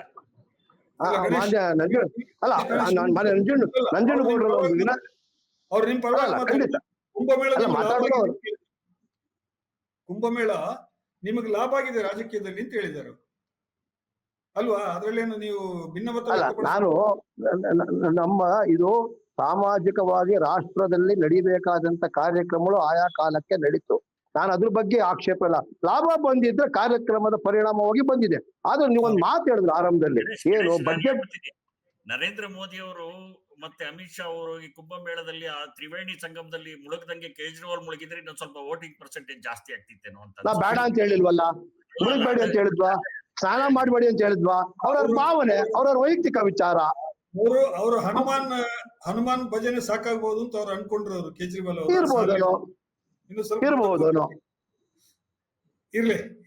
ಇಲ್ಲ ಭವ್ಯ ಅವರೇ, ಇದು ಇಟ್ಸ್ ಎ ಸೀರಿಯಸ್ ಕ್ವಶನ್. ಏನಂತ ಹೇಳಿದ್ರೆ, ಬಿಡಿ, ರಾಜಕೀಯ ಭಿನ್ನಾಭಿಪ್ರಾಯಗಳು ಇದ್ದೇ ಇರ್ತವೆ. ನಮ್ಮ ಪಕ್ಷವನ್ನು ನಾವು ಸಮರ್ಥಿಸ್ಕೊಳ್ಬೇಕು ಮತ್ತು ಅದಕ್ಕೆ ಕಾರಣಗಳನ್ನು ನೋಡ್ಬೇಕು. ನಾನು ಈ ಸಮ್ಮಿಶ್ರ ರಾಜಕೀಯದ್ದು, ನಂಜುಂಡೇಗೌಡ್ರೆ ನೀವು ಕೂಡ ಕೇಳಬೇಕಾದಂತ ಪ್ರಶ್ನೆ ಇದು. ಸಮ್ಮಿಶ್ರ ರಾಜಕಾರಣ ಯುಗ ಸ್ಟಾರ್ಟ್ ಆಗಿ ಬಹಳ ಸಮಯ ಆಯ್ತು ನಮ್ಮಲ್ಲಿ. ಎಲ್ಲಿವರೆಗೆ ಅಂದ್ರೆ ಈಗ ಬಿಜೆಪಿಗೂ ಅನಿವಾರ್ಯ ಆಗಿದೆ ಅದು. ಬಿಜೆಪಿ ಕೂಡ ಬೇರೆ ಪಕ್ಷಗಳನ್ನ ಬಿಟ್ಟು ಇವತ್ತು ಸರ್ಕಾರ ಮಾಡ್ಲಿಕ್ಕೆ ಆಗೋದಿಲ್ಲ. ಪ್ರೊಜೆಕ್ಷನ್ ಮಾಡುವಾಗ ಬಿಜೆಪಿ ರಾಜಕೀಯವಾಗಿ ಬಹಳ ಬುದ್ಧಿವಂತಿಕೆಯನ್ನು ಪ್ರದರ್ಶಿಸ್ತದೆ. ನಾವೀಗ ಮಾತಾಡುವಾಗ್ಲೂ ಕೂಡ ಸಾಮಾನ್ಯವಾಗಿ ನಾವು ಕೇಂದ್ರದಲ್ಲಿರುವಂತ ಮೋದಿ ಸರ್ಕಾರ ಅಂತೀವಿ. ಆದ್ರೆ ಸಹಜವಾಗಿ ನಾವು ಹೇಳ್ಬೇಕಂದ್ರೆ ಕೇಂದ್ರದಲ್ಲಿರುವಂತ ನಿತೀಶ್ ಸರ್ಕಾರ ಅಂತ ಹೇಳ್ಬೇಕು, ಅಥವಾ ಕೇಂದ್ರದಲ್ಲಿರುವಂತ ನಾಯ್ಡು ಸರ್ಕಾರ ಅಂತ ಹೇಳ್ಬೇಕು ಸಹಜವಾಗಿ ಹೇಳ್ಬೇಕಾದ್ರೆ. ಬಟ್ ನಾವು ಅಂದ್ರೆ ಆ ರಾಜಕೀಯ ಜಾಣ್ಮೆ ಇದೆಯಲ್ಲ, ಅದು ಬಿಜೆಪಿನಲ್ಲಿ ಇದೆ, ಅದು ನಿಮ್ಮಲ್ಲಿ ಕಾಂಗ್ರೆಸ್ ನಲ್ಲಿ ಇಲ್ಲ. ನನಗೆ ಈಗ ಇಂಟ್ರೆಸ್ಟಿಂಗ್ ಅನ್ಸೋದು, ಈಗ ಮುಂದೆ ಇಂಡಿಯಾ ಒಕ್ಕೂಟ ಏನಾಗುತ್ತೆ. ಯಾಕಂತ ಹೇಳಿದ್ರೆ ನೋಡಿ, ಈ ಚುನಾವಣೆಗಿಂತ ಹಿಂದೆನೆ ಮಮತಾ ಬ್ಯಾನರ್ಜಿ ಅವರು ಆರಂಭದಲ್ಲಿ ಎತ್ತಿದ್ರು ಈ ಪ್ರಶ್ನೆಯನ್ನ. ಇಂಡಿಯಾ ಒಕ್ಕೂಟದ ನೇತೃತ್ವವನ್ನು ಬದಲಾಯಿಸಬೇಕು, ಕಾಂಗ್ರೆಸ್ ಬಿಟ್ಕೊಡ್ಬೇಕು ಅಂತ ನೇರವಾಗಿ ಹೇಳಿದ್ರು. ಎರಡನೇದಾಗಿ ಮತ್ತೊಂದು ಡೈಲಾಗ್ ಹೇಳಿದ್ರೆ ಅವರು, ನಾನು ರೆಡಿ ಇದ್ದೇನೆ ಇಂಡಿಯಾ ಒಕ್ಕೂಟದ ನೇತೃತ್ವವನ್ನು ವಹಿಸಿಕೊಳ್ಳೋದಕ್ಕೆ ಮತ್ತು ಪಶ್ಚಿಮ ಬಂಗಾಳದ ಮುಖ್ಯಮಂತ್ರಿಯಾಗಿ ಎರಡೂ ಕೆಲಸವನ್ನು ನಿರ್ವಹಿಸೋದಕ್ಕೆ ನನಗೆ ಸಾಮರ್ಥ್ಯ ಇದೆ, ನಾನು ಸಿದ್ಧರಿದ್ದೇನೆ ಅಂತ ಹೇಳಿದ್ರು. ಅನಂತರ ಅದರ ಬೆನ್ನಲ್ಲಿ ಶರದ್ ಪವಾರ್ ಅವರು ಮಾತನಾಡಿದ್ರು. ನೀವು ಮಹಾರಾಷ್ಟ್ರದ ಪ್ರಶ್ನೆ ಎತ್ತಿದ್ರೆ ಅವಾಗ ಶರದ್ ಪವಾರ್ ಅವರು ಕೂಡ ಇದೇ ಮಾತನ್ನ ಹೇಳಿದ್ರು. ಇಲ್ಲ, ಇಂಡಿಯಾ ಒಕ್ಕೂಟ ಕಾಂಗ್ರೆಸ್ ಬಹಳ ದುರ್ಬಲವಾಗಿದೆ, ನೇತೃತ್ವ ಬದಲಾಯಿಸಬೇಕು ಅಂತ ಹೇಳಿದ್ರು. ಅದಾದ ಮೇಲೆ ಸಮಯ ಕಾದು ಅಖಿಲೇಶ್ ಯಾದವ್ ಕೂಡ ವಿಷಯವನ್ನ ಮಾತಾಡಿದ್ರು. ಕೊನೆಗೆ ಅಲ್ಲಿ ಕಾಶ್ಮೀರದಿಂದ ನಮ್ಮ ಉಮರ್ ಅಬ್ದುಲ್ಲಾ ಅವರು ರೋಸಿ ಹೋಗ್ಬಿಟ್ಟು ನೀವು ಹಿಂಗೆ ಜಗಳ ಮಾಡ್ಕೊಂಡಿರಿ, ಇಂಡಿಯಾ ಒಕ್ಕೂಟ ವಿಸರ್ಜಿಸೋಣ ಅಂತ ಹೇಳಿದ್ರು. ಎಲ್ಲ ಬಂತು, ಟಿವಿನಲ್ಲೂ ಬಂತು, ಪೇಪರ್ನಲ್ಲೂ ಬಂತು. ಅಂದ್ರೆ ಸಮ್ಮಿಶ್ರ ಸರ್ಕಾರ ಮಾಡುವಾಗ ಏನು ಬಿಜೆಪಿ ಬುದ್ಧಿವಂತಿಕೆಯನ್ನು ತೋರಿಸ್ತಾ ಇದೆ ಏನಂತ ಹೇಳಿದ್ರೆ, ನಾನು ನಿಮ್ಗೆ ಹೇಳ್ತೀನಿ, ಬಿಹಾರದಲ್ಲಿ ಇವತ್ತು ಬಿಜೆಪಿ ಏನು ನಿತೀಶ್ ಕುಮಾರ್ ಅವರಿಗೆ ಅಧಿಕಾರ ಬಿಟ್ಕೊಡ್ಬೇಕಾದಂತ ಪರಿಸ್ಥಿತಿ ರಾಜಕೀಯವಾಗಿ ಇಲ್ಲ. ಆದ್ರೆ ಅವರು ಮತ್ತೆ ನಿತೀಶ್ ಕುಮಾರ್ ಅವರನ್ನು ಮುಖ್ಯಮಂತ್ರಿಯನ್ನಾಗಿ ಮಾಡ್ತಾ ಇದ್ದಾರೆ. ಈಗ ಇಂಡಿಯಾ ಒಕ್ಕೂಟದಲ್ಲಿ ಕಾಂಗ್ರೆಸ್ ಇಂತಹ ತಂತ್ರಗಾರಿಕೆಯನ್ನ ಮಾಡೋದನ್ನ ಬಿಟ್ಟು ಯಜಮಾನಿಕೆಯನ್ನ ತೋರಿಸ್ತಾ ಇದೆ ಎನ್ನುವಂತಹ ಒಂದು ಮಾತಿದೆ. ಏನ್ ಹೇಳ್ತೀರಿ ನೀವು? ಸರ್, ಯಾವುದೇ ಒಂದು ಒಕ್ಕೂಟ ಅಲಯನ್ಸ್ ಅಂದ್ಮೇಲೆ ಯಾರು ಲೀಡರ್ ಆಗ್ಬೇಕು ನೀವೇ ಹೇಳಿ. ಯಾರ್ಗ್ ಹೈಯೆಸ್ಟ್ ವೋಟಿಂಗ್ ಶೇರ್ ಇದೆ, ಯಾರು ಹೈಯೆಸ್ಟ್ ಸೀಟ್ಸ್ ಗೆದ್ದಿದ್ದಾರೆ, naturally they become the leaders ಅಲ್ವಾ? ಅಲಯನ್ಸ್ ಪಾರ್ಟ್ನರ್ಸ್ ಸಾವಿರ ಹೇಳ್ಬೋದು. ಇವತ್ತು ನರೇಂದ್ರ ಮೋದಿ ಅವರಿಗೆ ನಮಗೆ ಇವರೆಲ್ಲ ಎಷ್ಟು ಅವಶ್ಯಕತೆ ಏನೋ ಅದಕ್ಕಿಂತ ಹೆಚ್ಚು ಅವಶ್ಯಕತೆ ನಿತೀಶ್ ಬಾಬು ಮತ್ತೆ ಚಂದ್ರಬಾಬು ನಾಯ್ಡು ಅವರು. ಹಾಗಂತ ಅವ್ರನ್ನ ಪ್ರೈಮ್ ಮಿನಿಸ್ಟರ್ ಮಾಡ್ತಾರಾ? ಇಲ್ಲ. ಬಿಜೆಪಿ ಹೈಯೆಸ್ಟ್ ಬಂದಿದೆ, ಅವರ ತಾನೇ ಲೀಡರ್ಶಿಪ್ ತಗೊಳ್ಳೋದಕ್ಕೆ ಸಾಧ್ಯ ಒಂದು ಒಕ್ಕೂಟದಲ್ಲಿ. ಅವರು ಪಾರ್ಟಿ ಲೀಡರ್ಶಿಪ್ ಆಗ್ಬೋದು, ನ್ಯಾಷನಲ್ ಪ್ರೈಮ್ ಮಿನಿಸ್ಟರ್ಶಿಪ್ ಆಗ್ಬೋದು. ಯಾರಿಗೆ ಹೈಯೆಸ್ಟ್ ಬರುತ್ತೆ, ಇಟ್ಸ್ ಅಂಡರ್ಸ್ಟ್ಯಾಂಡಬಲ್. ಅವ್ರಿಗೆ ಅವರವರ ಒಂದು ಒಪಿನಿಯನ್ ಇದೆ, ಅವರು ಒಪಿನಿಯನ್ ಇಟ್ಟಿದ್ದಾರೆ. ಹಾಗಂತ ಎಲ್ಲಾ ಅಲಯನ್ಸ್ ಪಾರ್ಟ್ನರ್ ಅಗ್ರಿ ಮಾಡಿ ಏನ್ ಕಾಂಗ್ರೆಸ್ ನ ಸೈಡ್ ಇಟ್ಟಿಲ್ವಲ್ಲ. ಒಂದೊಂದ್ಸಲಿ ಒಬ್ಬೊಬ್ರು ಕಮೆಂಟ್ ಮಾಡಿದರೆ, ಕೊನೆಗೆ ನಾವು ಅವರು ಒಟ್ಟಿಗೆನೆ ಎಲೆಕ್ಷನ್ ಮಾಡಿದೀವಿ. ಈಗ ನಿತೀಶ್ ಕುಮಾರ್ ಅವರು ಬಿಜೆಪಿ ಬಿಟ್ಟು ಹೋಗಿದ್ರಪ್ಪ, ವಾಪಸ್ ಸೇರ್ಕೊಂಡ್ರು. ಇಂಡಿಯಾ ಅಲಯನ್ಸ್ ಸೇರಿದ್ರು, ವಾಪಸ್ ಹೋಗಿ ಸೇರ್ಕೊಂಡ್ರು. ಬಿಜೆಪಿ ಸೇರ್ಸ್ಕೊಂಡಿಲ್ವಾ ಅವ್ರನ್ನ? ಸೊ ಅಲಯನ್ಸ್ ಅಂದ್ಮೇಲೆ ಒಬ್ರು ಬಿಡ್ತಾರೆ, ಒಬ್ರು ಇರ್ತಾರೆ. ಅವರವರ ಒಂದು ಬೆನಿಫಿಟ್ಸ್ಗೆ ಅಲಯನ್ಸ್ ಪಾರ್ಟ್ನರ್ಸ್ ಇರ್ತಾರೆ ಜೊತೆಗೆ. ಆದ್ರೆ ಅಲಯನ್ಸ್ ಅಲ್ಲಿ ಇರುವವರೆಲ್ಲ ಒಂದೇ ಐಡಿಯಾಲಜಿ ಇರುವಾಗ ಇನ್ನ ಹೆಚ್ಚು ಸ್ಟ್ರಾಂಗ್ ಆಗಿರುತ್ತೆ. ಫಾರ್ ಎಕ್ಸಾಂಪಲ್ DMK ಮತ್ತೆ ಕಾಂಗ್ರೆಸ್. ನಮ್ಮ ಒಂದು ಅಲಯನ್ಸ್ ತುಂಬಾ ಸ್ಟ್ರಾಂಗ್ ಆಗಿ ಬೆಳಿತಾನೆ ಇದೆ. ಇವತ್ತಿಂದ ಅಲ್ಲ, ತುಂಬಾ ಹಿಂದೆಯಿಂದ, UPA ಗವರ್ಮೆಂಟ್ ಇರೋವಾಗಿಂದಾನು. ಸೊ ಇಲ್ಲಿ ಬರೀ ಕಾಂಗ್ರೆಸ್ ನ ಅಲಯನ್ಸ್ ಪಾರ್ಟ್ನರ್ಸ್ ಬಗ್ಗೆ ಮಾತ್ರ ಮಾತಾಡ್ಕೊಂಡು ಹೋದ್ರೆ ಹೇಗೆ? ಈಗ ನಿತೀಶ್ ಕುಮಾರ್ ಅವರ ಒಂದು ಎಕ್ಸಾಂಪಲ್ ಸಾಕಲ್ವಾ? ಅಥವಾ ಈ ಹಿಂದೆ ಬಿಜೆಪಿ ಜೊತೆ ಇದ್ದವರೆಲ್ಲ ಎಷ್ಟೋ ಜನ ಬಿಟ್ಟು ಹೋಗಿದ್ದಾರೆ. ಸೊ ಇಟ್ಸ್ ಆಬ್ವಿಯಸ್, ಅಲಯನ್ಸ್ ಅಂದ್ಮೇಲೆ ಮಿಸ್ಅಂಡರ್ಸ್ಟ್ಯಾಂಡಿಂಗ್ಸ್ ಇರುತ್ತೆ, ಈ ರೀತಿ ಪ್ರಾಬ್ಲಮ್ಸ್ ವಿಲ್ ಕಮ್ ಅಪ್. ಹಾಗಂತ ಲೀಡರ್ಶಿಪ್ ಯಾವತ್ತೂ ಸರ್ 2-3 ಪಾಯಿಂಟ್ ಇದೆ, ನಾನು ಪೂರ್ತಿ ಮಾಡ್ಲೇಬೇಕು. ಕುಂಭಮೇಳದ ಬಗ್ಗೆ ಮಾತಾಡ್ಬೇಕು. ಅಲಯನ್ಸ್ ಅಂದ್ಮೇಲೆ ಇದೆಲ್ಲ ಕಾಮನ್ ಇರುತ್ತೆ. ಇದನ್ನ ಬರೀ ಕಾಂಗ್ರೆಸ್ ಪಕ್ಷ ಇರೋವಾಗ ಮಾತ್ರನೇ ಒಂದು ಗ್ಲೋರಿಫೈ ಮಾಡೋದು ಈ ಪ್ರಾಬ್ಲಮ್ಸ್ ನ. It just shows the double standards ಅನ್ಸುತ್ತೆ. ಇದು ಪ್ರತಿಯೊಂದು ಅಲಯನ್ಸ್ ಪಾರ್ಟ್ನರ್ಸ್ ಅಲ್ಲೂ, ಪ್ರತಿಯೊಂದು ಇದ್ರಲ್ಲೂ ಇದೆ. ಕರ್ನಾಟಕದಲ್ಲಿ ಇರ್ಬೋದು, ಸ್ಟೇಟ್ ರಾಜಕೀಯದಲ್ಲಿ ಇರ್ಬೋದು, ನ್ಯಾಷನಲ್ ರಾಜಕೀಯದಲ್ಲಿ ಇರ್ಬೋದು. ನಂತರ ಕುಂಭಮೇಳಕ್ ಬಂದಾಗ ಸರ್, ಜನ ಏನ್ ಅರ್ಥ ಮಾಡ್ಕೋತಿಲ್ಲ ಅಂದ್ರೆ, ಕುಂಭಮೇಳದ ಸ್ಟ್ಯಾಂಪೀಡ್ ಅಲ್ಲಿ ಸತ್ತವರ ನಂಬರ್ ಕೂಡ ಹೇಳಕ್ ರೆಡಿ ಇಲ್ಲ ಈ ಒಂದು ಗವರ್ಮೆಂಟ್. ಯಾಕೆ? ಬಡವರಾಗಿದ್ರೆ ಅವ್ರ ಹಿಂದೂಗಳಲ್ವಾ? ಬಡ ಹಿಂದೂ ಧರ್ಮದವ್ರಿಗೆ ಜೀವಕ್ಕೆ ಬೆಲೆನೇ ಇಲ್ವಾ? ಜನ ಇದನ್ನ ಅರ್ಥ ಮಾಡ್ಕೋತಿಲ್ಲ. ಹೌದು, ಮೋದಿ ಅವ್ರು ಹೋಗ್ಬಿಟ್ಟು ಅಲ್ಲಿ ಮುಳುಗ್ಬಿಟ್ರು, ಅದಕ್ಕೆ ವೋಟ್ ಹಾಕ್ಬಿಟ್ರು ಅಂತ ನೀವೆಲ್ಲ ದೊಡ್ಡ ಹಿಂದೂ ಅವರು. ನಾವು ಎಲ್ಲ ಹಿಂದೂಗಳೇ ಇಲ್ಲಿ ಕೂತಿರೋರು ಅಷ್ಟು ಜನ ಹಿಂದೂಗಳೇ, ನಿಮ್ಮನ್ನ ಬಿಟ್ಟು sir, Hanif sir. But still ಅಲ್ಲಿ ಮುಸ್ಲಿಮ್ಸ್ ಹೋಗಿದ್ದಾರೆ ಎಷ್ಟೋ ಜನ. ಸೊ ಐ ಡೋಂಟ್ ಬಿಲೀವ್ ಈ ಒಂದು ಧರ್ಮ ರಾಜಕಾರಣ ಏನಿದೆಯಲ್ಲ, ದಿಸ್ ಇಸ್ ಸಚ್ ಹಿಪೋಕ್ರಿಸಿ. ಅಂದ್ರೆ ಅಲ್ಲಿ ಕಾಲ್ ತುಳಿತಕ್ಕೆ ಸಿಕ್ಕಿ ಸತ್ತವರೆಲ್ಲ ಬಡವರು ಸರ್. ವಿಐಪಿ ಗಳಿಗೆಲ್ಲ ದೊಡ್ಡ ಮಟ್ಟದಲ್ಲಿ ಆರ್ಗನೈಸ್ ಮಾಡಿದ್ರು. ಆ ಒಂದು ಕಾರಣದಿಂದ ಬಡವರು ಸತ್ತಿದ್ದಾರೆ. ಎಷ್ಟು ಜನ ಅಂತಾನು ಹೇಳಿಲ್ಲ ಸರ್. ಅಲ್ಲಿ ಅವರೆಲ್ಲ ಹಿಂದೂಗಳಲ್ವಾ? ಅವ್ರ ಜೀವಕ್ ಬೆಲೆ ಇಲ್ವಾ? ಕುಂಭಮೇಳ ಅವ್ರಿಗೆ ಎಲೆಕ್ಷನ್ಗೆ ಉಪಯೋಗಿಸ್ಕೊಂಡ್ರು. ಅದನ್ನ ಬೇರೆ ಯಾವ ಪಕ್ಷನೂ ಮಾಡಿಲ್ಲ. ಅದನ್ನ ಅಪ್ರಿಶಿಯೇಟ್ ಮಾಡ್ಬೇಕು. ಬೇರೆ ಎಲ್ಲ ಪಕ್ಷದವರು ಹೋಗಿದಾರೆ ಅಲ್ಲಿ ಏನು ಮುಳುಗಿದ್ದಾರೆ ನದಿಯಲ್ಲಿ ಎಲ್ಲ ದರ್ಶನ ಮಾಡ್ಕೊಂಡು ಬಂದಿದ್ದಾರೆ. ಬಟ್ ಅದನ್ನ ಫೋಟೋ ಅಪ್ ಮಾಡ್ಕೊಂಡು, ಫೋಟೋ ಮಾಡೋದಕ್ಕೆ ಅಂತ ಅರೇಂಜ್ಮೆಂಟ್ ಮಾಡ್ಕೊಂಡು ಬೇರೆಯವರ ಜೀವ ತೆಗೆಯುವಂತಹ ಲೆವೆಲ್ಗೆ ಹೋಗಿಲ್ಲ ಅಷ್ಟೇ. ಒಂದ್ ನಿಮಿಷ ಮೇಡಮ್. ಈಗ ಭವ್ಯ ಅವರು ಹೇಳಿದ ಕುಂಭಮೇಳದನ್ನು ನಾನು ಸ್ವಲ್ಪ ಆಮೇಲೆ ಮಾತಾಡ್ತೀನಿ. ನಾನು ಅವ್ರ ಫಸ್ಟ್ ಒಂದು ಪಾಯಿಂಟ್ ಹೇಳಿದ್ರು. ಏನಂತ ಹೇಳಿದ್ರೆ, NDA ಒಕ್ಕೂಟದಲ್ಲೂ ಕೂಡ ಕೆಲವು ತರದ ಬಿಕ್ಕಟ್ಟುಗಳಿದೆ ಮತ್ತು NDA ಕೂಡ ಪ್ರಾದೇಶಿಕ ಪಕ್ಷಗಳನ್ನು ಇನ್ಫ್ಯಾಕ್ಟ್ ಈ ಸಲ ಬಜೆಟ್ ಬಂದು ಬಿಹಾರ್ ಬಜೆಟ್ ನಡೀತು ಯೂನಿಯನ್ ಪಾರ್ಲಿಮೆಂಟ್ ಅಲ್ಲಿ. ಲಿಟ್ರಲಿ ಬಿಹಾರ್ ಬಜೆಟ್ ಇತ್ತು ಸರ್. ಅಲ್ಲಿ ದೇಶದ ಬಜೆಟ್ ಇರ್ಲಿಲ್ಲ. ಕರ್ನಾಟಕ ಬಿಡಿ, ಅಲ್ಲಿ ಹೆಸರಿಗೂ ಇರ್ಲಿಲ್ಲ. ಬಿಹಾರ್ ಬಜೆಟ್ ಇತ್ತು. ನಂತರ ಮೋಷನ್ ಆಫ್ ಥ್ಯಾಂಕ್ಸ್ ಅಲ್ಲಿ ನಡೆದಿದ್ದು ಡೆಲ್ಲಿಯ ಕ್ಯಾಂಪೇನ್ ಸ್ಪೀಚ್ ಪ್ರಧಾನಿ ಮೋದಿ ಅವ್ರದ್ದು. ಪ್ರತಿಯೊಂದು ಅವರ ಒಂದು ಪಾರ್ಲಿಮೆಂಟ್ ಸೆಷನ್ ಎಲ್ಲ ಅವರ ಸ್ಟೇಟ್ ಎಲೆಕ್ಷನ್ಸ್ ಗಳಿಗೆನೆ ಉಪಯೋಗಿಸ್ಕೋತಾರೆ, ಅವರ ಒಂದು ಕುರ್ಚಿನ ಗಟ್ಟಿ ಮಾಡೋದಕ್ಕೇನೆ ಉಪಯೋಗಿಸ್ಕೋತಾರೆ. ಅವ್ರನ್ನ ಗಣೇಶ್ ಖುಷಿಯಾಗಿ ಅವ್ರು ಇಟ್ಟಿಲ್ಲ ಅಂದ್ರೆ ಇವ್ರ ಚೇರೆ ಗಟ್ಟಿ ಇಲ್ವಲ್ಲ. ನಿತೀಶ್ ಗಣೇಶ್ ಬಾಬು ಅವ್ರ ಅವ್ರನ್ನ, ನಡುವೆ- ಚಂದ್ರಬಾಬು ಅವ್ರನ್ನ, ಬಾಬು ಗವರ್ಮೆಂಟ್ ಆಗಿದೆ ಇದು. ಅವರ ಖುಷಿಯಾಗಿ ಒಂದ್ ನಿಮಿಷ ಗಣೇಶ್ ಅವ್ರ ನಡುವೆ ಏನೋ ಹೇಳಿಕ್ ಬಯಸಿದ್ರಿ ನೀವು, ನಾನು ನರೇಂದ್ರ ತಡೆದಿದ್ದೆ. ಮೋದಿ ಅವರ ಚೇರ್ ಕೂಡ ಗಟ್ಟಿ ಇಲ್ಲ, ಅವ್ರನ್ನ ಖುಷಿಯಾಗಿ ಇಟ್ಟಿಲ್ಲ ಅಂತ. ನೋಡಿ, ಕಾಂಗ್ರೆಸ್ ವಕ್ತಾರರು ಅವ್ರು ಏನೇ ಮಾತಾಡ್ಲಿ ಅವರು ಸ್ವತಂತ್ರರಿದ್ದಾರೆ. ಆದ್ರೆ ಸ್ವೇಚ್ಛಾಚಾರವಾಗಿ ಮಾತಾಡೋದು ಅಷ್ಟು ಒಳ್ಳೇದಲ್ಲ. ವಸ್ತುನಿಷ್ಠವಾಗಿ ಮಾತನಾಡುವುದು ಗಟ್ಟಿ ಇಲ್ಲ, ಎಲ್ಲ ಹಿಂದೂ ಧರ್ಮದವರು ಬಡವರಲ್ಲ ಇದೆಲ್ಲ. ಇವತ್ತು ಹಂಗಾದ್ರೆ ಮಾನ್ಯ ಡಿ ಕೆ ಶಿವಕುಮಾರ್ ಅವರ ಉಪಮುಖ್ಯಮಂತ್ರಿಗಳ ಮಗಳು ಹೋಗಿ ಸ್ನಾನ ಮಾಡ್ಕೊಂಡು ಫೋಟೋ ಹಾಕ್ಸ್ಕೊಂಡಿದ್ದಾರೆ. ಅದಲ್ಲ ಮುಖ್ಯ. ಅದನ್ನ ನಾನು ಯಾವ್ದೂ ಅಳ್ಳುಗೇಳಿ ಅಲ್ಲ. ನೋಡಿ ಒಂದ್ ನಿಮಿಷ ನೋಡಿ ಸರ್, ಆಚಾರಗಳು ವಿಚಾರಗಳನ್ನ ಬೇಕಾದ್ರೆ ಚರ್ಚೆ ಮಾಡಿ, ಆಚಾರಗಳನ್ನ ಅಷ್ಟು ಹಗುರವಾಗಿ ಮಾತಾಡ್ಬೇಡಿ ಸರ್. ವಿಚಾರಗಳನ್ನ ಚರ್ಚೆ ಮಾಡಿ, ಆಚಾರಗಳನ್ನ ನಿಮ್ಮ ಅನುಕೂಲಕ್ಕಾಗಿ ತಗೊಂಡು ಆಚಾರಗಳು ಬಿಜೆಪಿ ಅಲ್ಲಲ್ಲ ಒಂದ್ ನಿಮಿಷ ಆಚಾರಗಳನ್ನ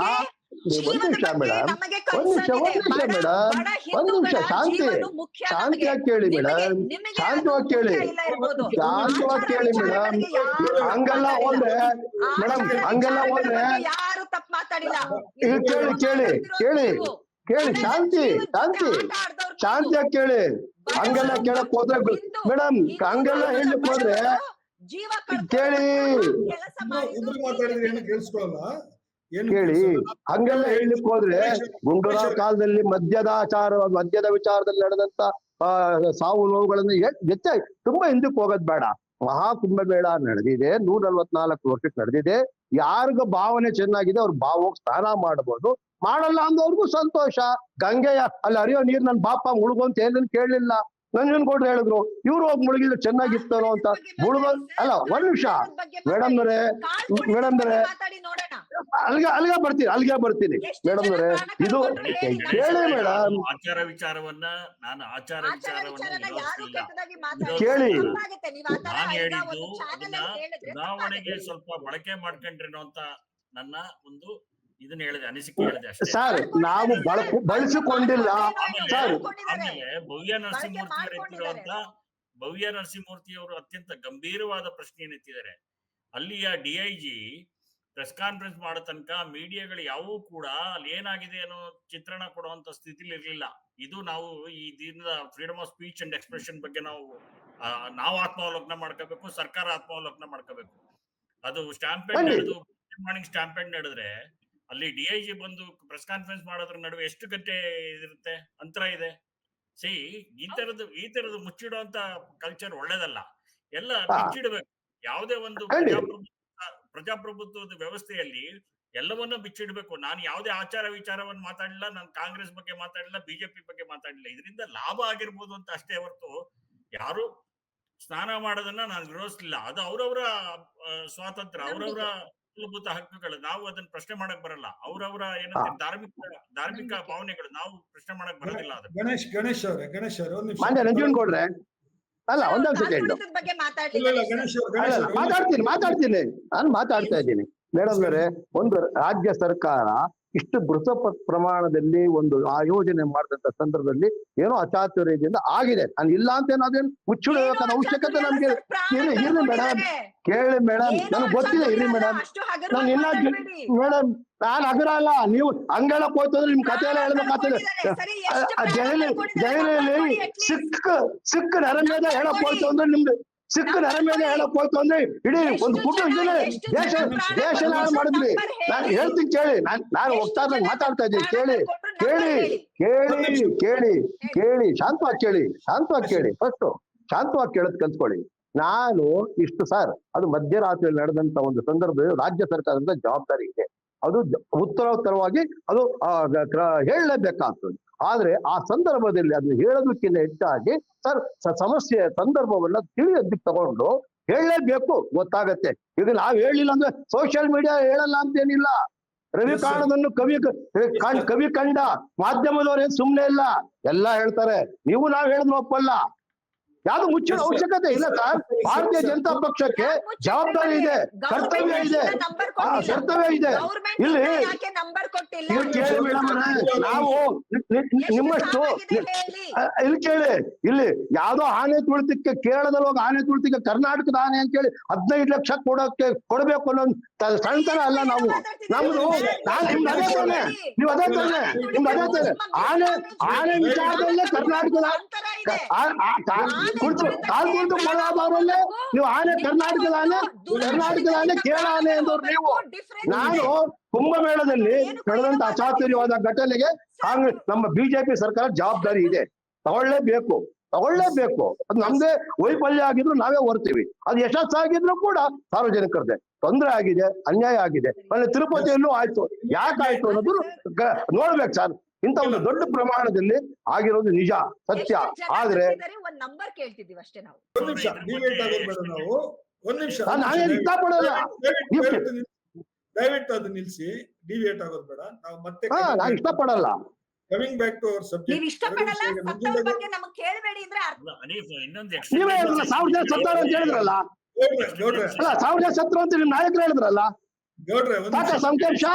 ಗಣೇಶ್ ಅವರು ಹೇಳಿದ್ದು, ಹೇಳಿ ಸರ್. ಗಣೇಶ್ ಅವರು ಹೇಳಿದ್ದು ಅವರ ಭಾವನೆಗಳು ನನಗೆ ಅರ್ಥ ಆಗುತ್ತೆ. ಅದರಲ್ಲಿ ಎಷ್ಟೋ ಜನ ಸತ್ತಿರಬಹುದು, ಗೊತ್ತಿಲ್ಲ, ಸರಿಯಾಗಿ ಫಿಗರ್ ಸಿಕ್ಕಿಲ್ಲ, ಇನ್ನು ಜಾಸ್ತಿ ಇರ್ಬೋದು. ಆದ್ರೆ ನೀವು ಸಾವಿರಾರು ಅಂತ ಹೇಳಿರೋದು ತಪ್ಪು ಅಂತ ಅವ್ರು ಹೇಳ್ತಾ ಇದ್ದಾರೆ. ಭವ್ಯ ಅವರು ಕೂಡ ಅವ್ರು ಹೇಳಿರೋದು ಏನು ಅಂತ ಹೇಳಿದ್ರೆ ಸರಿಯಾದ ಲೆಕ್ಕ ಕೊಟ್ಟಿಲ್ಲ ಸರ್ಕಾರ ಅಂತ ಹೇಳ್ಬಿಟ್ಟು. ಇದು ಇನ್ ಬಿಟ್ವೀನ್ ಇದೆ. ಇದು ಇನ್ನು ಸಾಕಷ್ಟು ಸುದ್ದಿಗಳು ಅದಕ್ಕೆ ಸಂಬಂಧ ಹೊರಬರ್ಬೇಕು. ಯಾರು ಹೇಳಿದ್ದು ಮೇಡಮ್? ಅದು ನಿಮ್ ಸಂತಾನ, ನಾನ್ ಹೇಳಿಲ್ಲ. ಸತ್ತವರು ನಮ್ಮ ಅಕ್ಕ ತಂಗಿಯರು, ಅಣ್ಣ ತಮ್ಮರು, ಕುಟುಂಬದವ್ರೆ. ನಾನ್ ಜವಾಬ್ದಾರಿಯಿಂದ ಮಾತಾಡ್ತಾ ಇದ್ದೀನಿ. ನೀವು ಕಿವಿ ಸರಿಯಾಗಿ ಕೇಳಿಸ್ಕೊಳ್ತಿಲ್ಲ. ಅಲ್ಲ ಮೇಡಮ್, ನಿಮ್ ಕಿವಿಡ ಅಂದ್ರೆ ನಾನೇನ್ ಮಾಡಕ್ಕಾಗಲ್ಲ. ನಾನ್ ಜವಾಬ್ದಾರಿಯಿಂದಲೇ ಮಾತಾಡ್ತಾ ಇದ್ದೀನಿ. ಐ ಆಮ್ ಟಾಕಿಂಗ್ ರೆಸ್ಪಾನ್ಸಿಬಿಲಿಟಿಯಾಗಿ ಮಾತಾಡ್ತಿದ್ದೀನಿ. ನಿಮ್ಮ ಸ್ಪಂದನ ಸರಿ ಇಲ್ಲ, ನಾನ್ ಮಾಡಲ್ಲ. ಆಯ್ತು, ರಾಹುಲ್ ಆಗಿದೆ ಮೇಡಮ್, ನನಗೂ ಗೊತ್ತಿದೆ. ಖಂಡಿತ ಮಾಡಿ, ಖಂಡಿತ. ನಾನು ಜವಾಬ್ದಾರಿಯಿಂದಲೇ ಮಾತಾಡ್ತೀನಿ. ಹೇಳೋದು ಸುಳ್ಳಲ್ಲ. ಇನ್ನೇನು ಹೇಳ್ಬೇಕು? ನಿಮ್ ನಾಯಕರು 1000 ಜನ ಅಂತ ಹೇಳಿದ್ರಲ್ಲ, ಹುಡ್ಕೊಂಡ್ ಬಂದಿದ್ರಲ್ಲ. ಅಲ್ಲ, ನೀವು ಹುಡ್ಕೊಂಡ್ ಬಂದಿರ 1000 ಜನ. ಮಲ್ಲಿಕಾರ್ಜುನ ಖರ್ಗೆ ಹುಡ್ಕೊಂಡ್ 1000 ಜನ ಅಂತ ಹೇಳಿದ್ರಲ್ಲ, ಹುಡ್ಕೊಂಡ್ ಬಂದಿದ್ದಾರೆ. ಸಂತೋಷ ಬಿಡಿ. ನೀವು ಸರಿಯಾದ ನಂಬರ್ ನೀವ್ ಹೇಳಿದ್ರಲ್ಲ. ಮೇಡಮ್ ಒಂದ್ ನಿಮಿಷ. ನೀವ್ ಹೇಳಿದ್ರಲ್ಲ. ಒಂದ್ ನಿಮಿಷ. ಈಗ ನಾವು ಮತ್ತೆ ಫ್ರೇಮ್ ಒಳಗೆ ಬರೋಣ. ನಾವು ದಯವಿಟ್ಟು ನಾವು ಈಗ ಮಾತಾಡ್ತಾ ಇರೋದು ದೆಹಲಿ ಚುನಾವಣೆಯ ಹಿನ್ನೆಲೆಯಲ್ಲಿ ಒಂದು ಅದರ ವಿಜಯಕ್ಕೆ ಸಂಬಂಧಿಸಿದಂತ ಕಾರಣಗಳು ಅಂತ ಹೇಳ್ಬಿಟ್ಟು, ಕುಂಭಮೇಳವನ್ನು ಕೂಡ ನಂಜನಗೌಡರು ಅದನ್ನ ಹೇಳಿದ್ರು ಕರೆಕ್ಟ್ ಆಗಿ. ಏನಂತ ಹೇಳಿದ್ರೆ ಅದನ್ನ ಕೂಡ ಬಹಳ ಯಶಸ್ವಿಯಾಗಿ ರಾಜಕೀಯವಾಗಿ ಬಳಸ್ಕೊಳ್ಳೋದು ಸಹಜ. ಅದು ನಡೀತಾ ಇದೆ ರಾಜಕೀಯದಲ್ಲಿ. ಅದು ಈ ಒಕ್ಕೂಟ ವ್ಯವಸ್ಥೆ ಇದೆಯಲ್ಲ, ಈಗ ಏನು ಇಂಡಿಯಾ ಒಕ್ಕೂಟ ಇದೆಯಲ್ಲ, ಅದಕ್ಕೆ ಸಂಬಂಧಿಸಿದಂತ ಪ್ರಶ್ನೆ ಇರೋದು. ಭವ್ಯ ಅವರೇ, ನಿಮ್ದು ಮ್ಯೂಟ್ ಆಗಿದೆ ನೋಡಿ. ಭವ್ಯ ಅವರೇ ನೋಡಿ, ಒಂದ್ ನಿಮಿಷ. ನಿಮ್ಗೆ ಪ್ರಶ್ನೆ ಇರೋದ್ರಿಂದ ಸ್ವಲ್ಪ ನೋಡಿ, ಮ್ಯೂಟ್ ಆಗಿದೆ ನಿಮ್ದು. ಸ್ವಲ್ಪ ಟೆಕ್ನಿಕಲ್ ಪ್ರಾಬ್ಲಮ್ ಏನಾಗಿದೆ. ನಂಜನಗೌಡ್ರೆ, ಈಗ ನಿಮ್ಮ ಪ್ರಕಾರ ಇಂಡಿಯಾ ಒಕ್ಕೂಟದಲ್ಲಿ ಇದರಿಂದಾಗಿ, ಈ ದೆಹಲಿಯ ಚುನಾವಣೆಯ ಪರಿಣಾಮದಿಂದಾಗಿ ಇಂಡಿಯಾ ಒಕ್ಕೂಟದಲ್ಲಿ ಏನಾದ್ರೂ ವ್ಯತ್ಯಾಸಗಳಾಗುವ ಸಾಧ್ಯತೆ ಇದೆಯಾ? ಖಂಡಿತವಾಗಿಯೂ ವ್ಯತ್ಯಾಸ ಆಗುತ್ತೆ. ಈಗಾಗಲೇ ಹಿಂದೆನೆ ನೀವು ಹೇಳಿದಂಗೆ ಅಪಸ್ವರಗಳು ಬೇಕಾದಷ್ಟು ಕೇಳ ಬಂದಿತ್ತು. ಏನಾಗುತ್ತೆ, ಈಗ ಫೆಡರಲ್ ಸಿಸ್ಟಮ್ ಅನ್ನ, ನಾವು ಫೆಡರಲ್ ಸ್ಟ್ರಕ್ಚರ್ ಇದ್ದೀವಿ ನಾವು. ಏನಾಗುತ್ತೆ, ಈ ಕಾಂಗ್ರೆಸ್ ಹಿರಿಯಣ್ಣನ ಒಂದು ಧೋರಣೆಯನ್ನ ಕೈ ಬಿಡ್ಬೇಕಾಗತ್ತೆ. ಎಲ್ಲರನ್ನೂ ಕೂಡ ಫೆಡರಲ್ ರೀಜನಲ್ ಪಾರ್ಟೀಸ್ ನ ಜೊತೆ ಕರ್ಕೊಂಡು ಹೋಗ್ಬೇಕು. ಆ ಮನಸ್ಥಿತಿ ಕಾಂಗ್ರೆಸ್ಗೆ ಹಿರಿಯಣ್ಣನಿಗೆ ಇರ್ಬೇಕು. ಒಂದು ಮನೆಯಲ್ಲಿ ಒಂದು 10 ಜನ ಇದ್ರೆ ಈ ಕಿರಿಯರಿಗೆ ಜಾಸ್ತಿ ಆದ್ಯತೆ ಸಿಗುತ್ತೆ. ಈ ಸ್ಟೇಟ್ ಲೆವೆಲ್ ಎಲೆಕ್ಷನ್ಸ್ ಬಂದಾಗ ಕಾಂಗ್ರೆಸ್ ಲೋಕಲ್ ರೀಜನಲ್ ಪಾರ್ಟೀಸ್ ನ ಹೆಚ್ಚು ಅಕಾಮಡೇಟ್ ಮಾಡ್ಬೇಕು. ಅಲ್ಲಿ ಅವರು ಬಾರ್ಗೈನ್ ಮಾಡಕ್ ಹೋಗ್ಬಾರ್ದು, ಹೆಚ್ಚು ಬಾರ್ಗೈನ್ ಮಾಡಕ್ ಹೋಗ್ಬಾರ್ದು. ಈಗ ಇದೆಲ್ಲ ಬಾರ್ಗೈನ್ ಇಂದಾಗಿ ಅಲ್ಲಿ ವೆಸ್ಟ್ ಬೆಂಗಾಲ್ ಹೋದ್ರು, ಅಲ್ಲಿ ನಾವು ಇಂಡಿಯಾ ಒಕ್ಕೂಟ ಅಂತ ಹೇಳಿದ್ರು, ಅಲ್ಲಿ ಮಮತಾ ವಿರುದ್ಧ ಕಂಟೆಸ್ಟ್ ಮಾಡಿದ್ರು. ಹರಿಯಾಣದಲ್ಲಿ ಅವರ ಹರಿಯಾಣದಲ್ಲಿ ಸರಿಯಾಗಿ ಹೊಂದಾಣಿಕೆ ಆಗ್ಲಿಲ್ಲ ಆಪ್ ಮತ್ತೆ ಇದ್ರ ನಡುವೆ. ಮಹಾರಾಷ್ಟ್ರದಲ್ಲಿ ಈಗಾಗಲೇ ಶರದ್ ಪವಾರ್ ಅಪಸ್ವರದ ಮಾತಾಡಿದ್ದಾರೆ. ಬಹುಶಃ ಅವರು NDA ಕೂಟದ ಹೋಗೋದ್ರ ಬಗ್ಗೆನೂ ಒಂದ್ ಸಣ್ಣ ಸುಳಿವನ್ನು ಕೊಟ್ಟಿದ್ರು ಹಿಂದೆ. ಹೀಗಾಗಿ ಇವರು ಗಿವ್ ಅಂಡ್ ಟೇಕ್ ಇರ್ಬೇಕು ಹೊರತು ಈ ತರ ಇದಾಗಬಾರ್ದು. ಮುಂದೆ ಇದು ದೆಹಲಿ ಎಲೆಕ್ಷನ್ ಖಂಡಿತವಾಗಿಯೂ ಇಂಡಿಯಾ ಒಕ್ಕೂಟದಲ್ಲಿ, ಇಂಡಿಯಾ ಮೈತ್ರಿಕೂಟದಲ್ಲಿ ಒಂದು ದೊಡ್ಡ ಬಿರುಕನ್ನು ಕಾಣಿಸ್ಕೋಬಹುದು. ನೀವು ಹೇಳ್ದಂಗೆ ನಾಯಕತ್ವ ಬದಲಾವಣೆಗೆ ಕಾರಣ ಆಗಬಹುದು. ರೀಜನಲ್ ಪಾರ್ಟೀಸ್ ನ ಸರಿಯಾಗಿ ಅಕಾಮಡೇಟ್ ಮಾಡಿದ್ರೆ ಇವರು ಕಾಂಗ್ರೆಸ್ ಅವರು, ಆಗ ಕೇಂದ್ರದಲ್ಲಿ ಬಹುಶಃ ಗಾಂಧಿ ಕುಟುಂಬವನ್ನ ಇವರು ರೀಜನಲ್ ಪಾರ್ಟೀಸ್ ಒಪ್ಕೊಳ್ತಿದ್ರು ಏನೋ. ಆದ್ರೆ ಬಿಜೆಪಿಯವರು ಅದನ್ನ ಮಾಡ್ತಾ ಇದ್ದಾರೆ ಅಂತ ಹೇಳಿ ನಿಮ್ಗೆ ಅನಿಸ್ತಾ ಇದೆಯಾ? ರೀಜನಲ್ ಪಾರ್ಟಿಗಳ ಜೊತೆ ಎಲ್ಲೆಲ್ಲ ಹೊಂದಾಣಿಕೆ ಮಾಡ್ಕೊಂಡಿದ್ದಾರೆ, ಅವರಿಗೆ ಹೆಚ್ಚು ಸ್ಕೋಪ್ ಕೊಡೋದು ಮತ್ತೆ ಅವರನ್ನು ವಿಶ್ವಾಸಕ್ಕೆ ತೆಗೆದುಕೊಳ್ಳೋದು ಇದನ್ನ ಮಾಡ್ತಾ ಇದ್ದಾರೆ ಅಂತ ಹೇಳಿ ಅನಿಸ್ತಾ ಇದೆ. ಈಗ ಬಜೆಟ್ ನೋಡಿದ್ರೆ ನೀವು ಇಡೀ ನಿತೀಶ್ ಕುಮಾರ್ನ ನೀವು ಹೇಳ್ದಂಗೆ ಚೀಫ್ ಸಿಎಂ ಕಂಟಿನ್ಯೂ ಮಾಡಿದ್ರೆ ಒಂದು, ಎರಡನೇದು ಬಜೆಟ್ ಕೂಡ ಇದೆಯಲ್ಲ, ಬಜೆಟ್ ಕೂಡ ಇಡೀ ಬಿಹಾರದ ಸಂತೃಪ್ತಿ ಮಾಡಕ್ಕೆ ಕೊಟ್ಟಿದ್ದಾರೆ. ಆದ್ರೆ ಅದರಿಂದ ನಿತೀಶ್ ಕುಮಾರ್ಗೆ ಲಾಭ ಆಗುತ್ತೋ ಬಿಜೆಪಿಗೆ ಲಾಭ ಆಗುತ್ತೋ ಅನ್ನೋದು ಸೆಕೆಂಡ್ರಿ ವಿಚಾರ.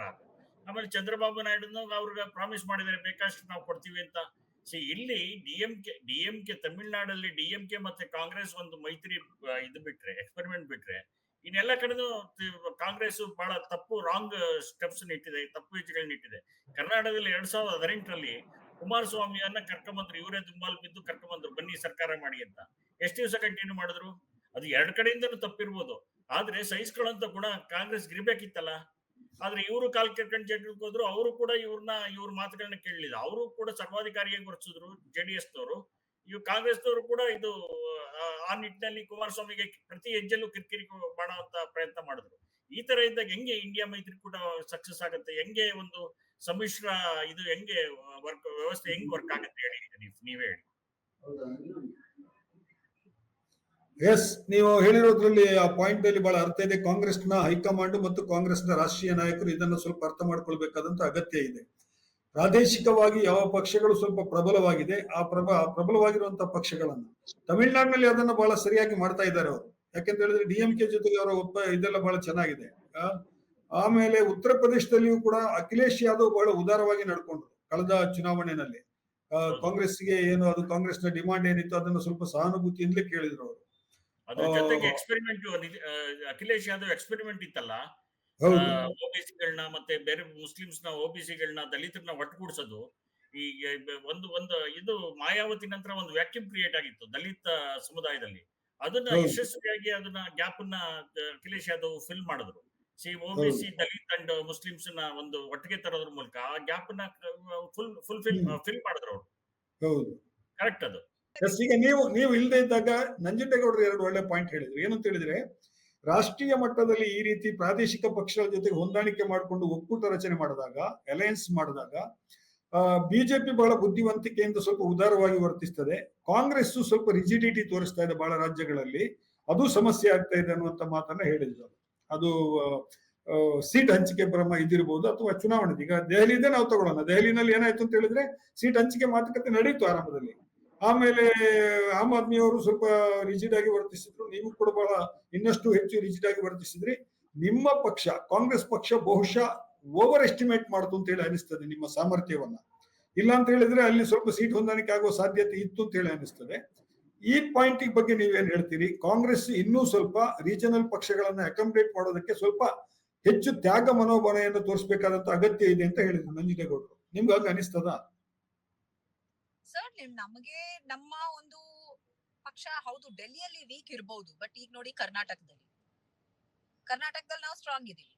ಸೊ ಎಲ್ಲಿ ನಮಗೆ ಅನ್ಸುತ್ತೆ ನಾವು ಫೈಟ್ ಮಾಡಬಲ್ಲೆವು ಅಂತ, ನಾವು ಖಂಡಿತ ನಮ್ಮ ಕಾನ್ಫಿಡೆನ್ಸ್ ಇಂದ ಮಾಡ್ತೀವಿ ಹೊರತು ಯಾವ ರಿಜಿಡಿಟಿನೂ ಇಲ್ಲ. ನಮ್ದು ಒಂದು ನ್ಯಾಷನಲ್ ಪಕ್ಷ, oldest party in India, grand old party.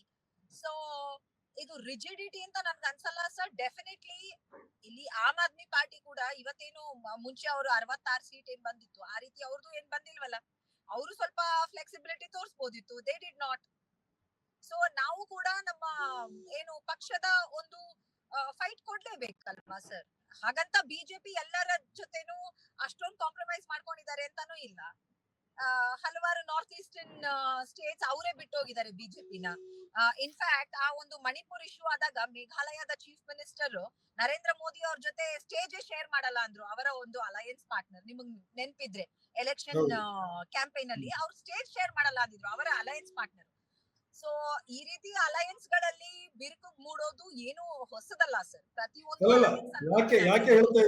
ಯಾಕೆ ಹೇಳ್ತಾ ಇದೀನಿ ಅಂದ್ರೆ, ಈಗ ದೆಹಲಿಯ ಪರಿಣಾಮ ಇನ್ನು ಮುಂಬೈಯ ಕಾರ್ಪೊರೇಷನ್ ಇಲೆಕ್ಷನ್ ಬರುತ್ತೆ. ಬೃಹನ್ ಮುಂಬೈ ಕಾರ್ಪೊರೇಷನ್ ಬಹಳ ಇಂಪಾರ್ಟೆಂಟ್ ಪವರ್ ಸೆಂಟರ್ ಅದು ಮಹಾರಾಷ್ಟ್ರದಲ್ಲಿ. ಅಲ್ಲಿ ಈಗಾಗಲೇ ಶಿವಸೇನೆ, ನಮ್ಮ ಉದ್ಧವ್ ಠಾಕ್ರೆ ಅವರು ಈಗಾಗಲೇ ಹೇಳಿದ್ದಾರೆ, ಉದ್ಧವ್ ಠಾಕ್ರೆ ಅವರ ಪಕ್ಷ ಈಗಾಗಲೇ ಅನೌನ್ಸ್ ಮಾಡಿದೆ. ಏನಂತ ಹೇಳಿದ್ರೆ, ಬೃಹನ್ ಮುಂಬೈ ಕಾರ್ಪೊರೇಷನ್ ನಲ್ಲಿ ನಾವು ಕಾಂಗ್ರೆಸ್ ಜೊತೆಗೆ ಹೊಂದಾಣಿಕೆ ಮಾಡೋದಿಲ್ಲ, ನಾವು ಇಂಡಿಪೆಂಡೆಂಟ್ ಆಗಿ ಸ್ಪರ್ಧೆ ಮಾಡ್ತೀವಿ ಅಂತ ಹೇಳಿದೆ. ಇದು ಹೀಗೆ ಆಗ್ತಾ ಹೋದ್ರೆ ಎಕ್ಸೆಪ್ಟ್ DMK, ನೀವು ಹೇಳಿದ DMK ನಾವು ಒಪ್ತೇನೆ, ರ್ಯಾಪಿಡ್ ಬಹಳ ಚೆನ್ನಾಗಿದೆ. ಅದು ಬಿಟ್ಟು ಉಳಿದ ಎಲ್ಲ ಕಡೆ ಈ ತರದ ಸಮಸ್ಯೆಗಳಾಗ್ತಾ ಹೋಗುತ್ತಲ್ವಾ?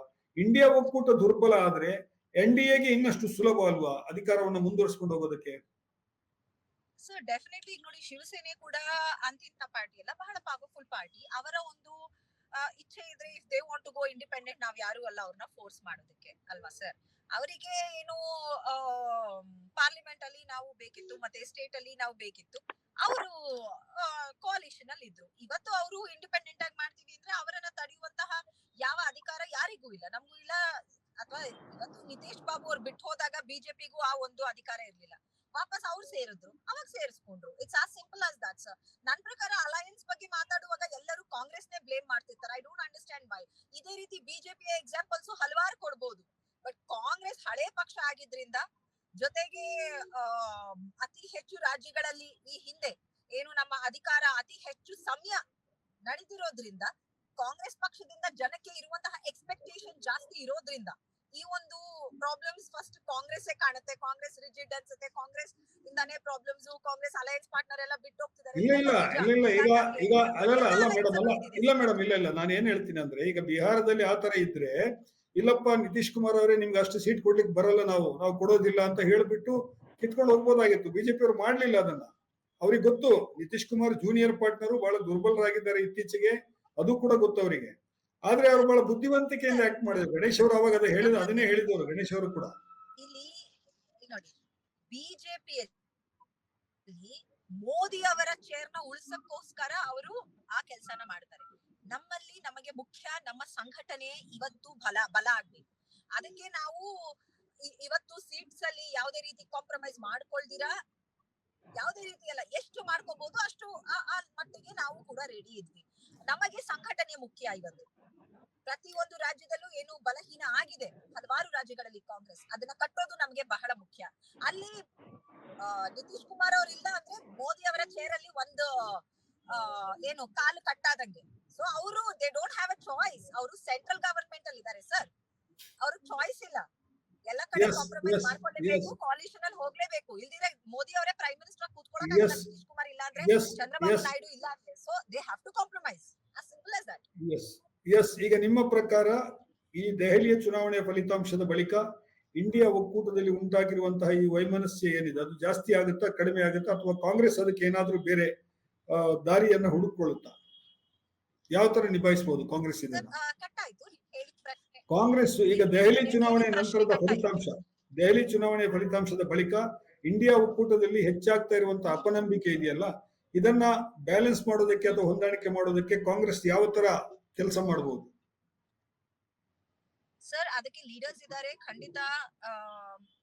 ಬರೀ ದೆಹಲಿ ಚುನಾವಣೆ ಅಲ್ಲ, ನೆಕ್ಸ್ಟ್ ಯಾವ್ಯಾವ ಚುನಾವಣೆ ಬರುತ್ತೆ ಎಲ್ಲ ಕಡೆನೂ ಯಾವ್ಯಾವ ಅಲಯನ್ಸ್ ಪಾರ್ಟ್ನರ್ಸ್ ನಮ್ ಜೊತೆ ಒಂದು ಕಂಪ್ಲೀಟ್ ಅಂಡರ್ಸ್ಟ್ಯಾಂಡಿಂಗ್ ಅಲ್ಲಿ ಬಂದು ನಮ್ ಜೊತೆ ಕೋalition ಮಾಡ್ಕೊಳಕ್ಕೆ ಹೋಗ್ತಾರೆ, ನಾವು ಕೂಡ ಅವ್ರ ಜೊತೆ ಇರ್ತೀವಿ. ಇಲ್ದಿದ್ರೆ ಲೀಡರ್ಶಿಪ್ ಏನಿದೆ ಇವತ್ತು ನಮ್ಮ ಇಂಡಿಯಾ ಲೀಡರ್ಶಿಪ್, ನೀವೆಲ್ಲ ಹೇಳ್ತಾ ಇದ್ರಿ ಏನಂತ, ಕಾಂಗ್ರೆಸ್ ಯಾಕೆ ಲೀಡರ್ಶಿಪ್ ಬಿಟ್ಕೊಡ್ಬಾರ್ದು ಅಂತ. It's so obvious.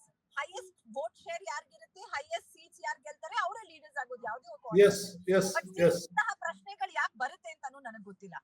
ಸೊ ನಮ್ಮ ಕೈಯಲ್ಲಿ ಏನಾಗುತ್ತೆ, as a leader of this alliance partner, ನಾವ್ ಎಲ್ಲ ಒಂದು ಏನು ಕೆಲ್ಸಾನು ಮಾಡ್ತೀವಿ. ಒಂದು ಒಕ್ಕೂಟನ ಸ್ಟ್ರಾಂಗ್ ಆಗಿ ನೆಲೆಸ್ಕೊಳ್ಳೋದಕ್ಕೆ. ಮತ್ತೆ ಅತಿ ಹೆಚ್ಚು ನಮ್ಮ ಮೇನ್ ರೀಸನ್ ಬಂದಿದ್ದೇನೆ ಬಿಜೆಪಿಯ ವಿರುದ್ಧ ಅವರ ಒಂದು ಕೋಮು ಯೋಚನೆ ಏನಿದೆ, ದೇಶನ ಒಡೆಯುವಂತಹ ಯೋಚನೆ ಏನಿದೆ, ದೇಶದ ಡೈವರ್ಸಿಟಿಯ ವಿರುದ್ಧ ಏನು ಅವರ ಒಂದು ಐಡಿಯಾಲಜಿ ಇದೆ, ಅದಕ್ಕೆ ವಿರುದ್ಧ ಯಾರೇ ಬಂದ್ರು ನಮ್ಮ ಜೊತೆ ಅಲಯನ್ಸ್ ಪಾರ್ಟ್ನರ್ ಆಗಿ we are ready for it.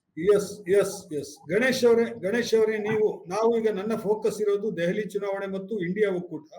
ನೀವೇನಾದ್ರೂ ಸಲಹೆ ಹೇಳ್ತೀರಾ ಇಂಡಿಯಾ ಒಕ್ಕೂಟಕ್ಕೆ? ನಾನು ಹೇಳಕ್ ಮೊದ್ಲು, ನಾನು ಕನ್ಸರ್ನ್ ಅಂಡ್ ಕಮಿಟ್ಮೆಂಟ್ ಇಂದ ಕುಂಭಮೇಳದ ವಿಚಾರ ಮಾತಾಡಿದೀನಿ ಹೊರತು TRPಗೆ ಜಗಳ ಆಡಲಿಕ್ಕೆ ಬಂದಿಲ್ಲ. ನನಗೆ ಒಂದು ಕಳಕಳಿ ಮತ್ತು ಬದ್ಧತೆ ಅಷ್ಟೇ ಮಾತಾಡಿರೋದು, ಅವ್ರ ಹತ್ರ ಜಗಳ ಆಡ್ಲಿಕ್ಕೆ ಬಂದಿಲ್ಲ ಅಷ್ಟೇ. ಆಮೇಲೆ ಸತ್ತವರ ಬಗ್ಗೆ ನಮ್ಮನ್ನ ಕೇಳಬೇಡಿ ಅಂದಿದ್ ಕಳಕಳಿ ಅಲ್ಲ ಸರ್, ಬೇಜವಾಬ್ದಾರಿ.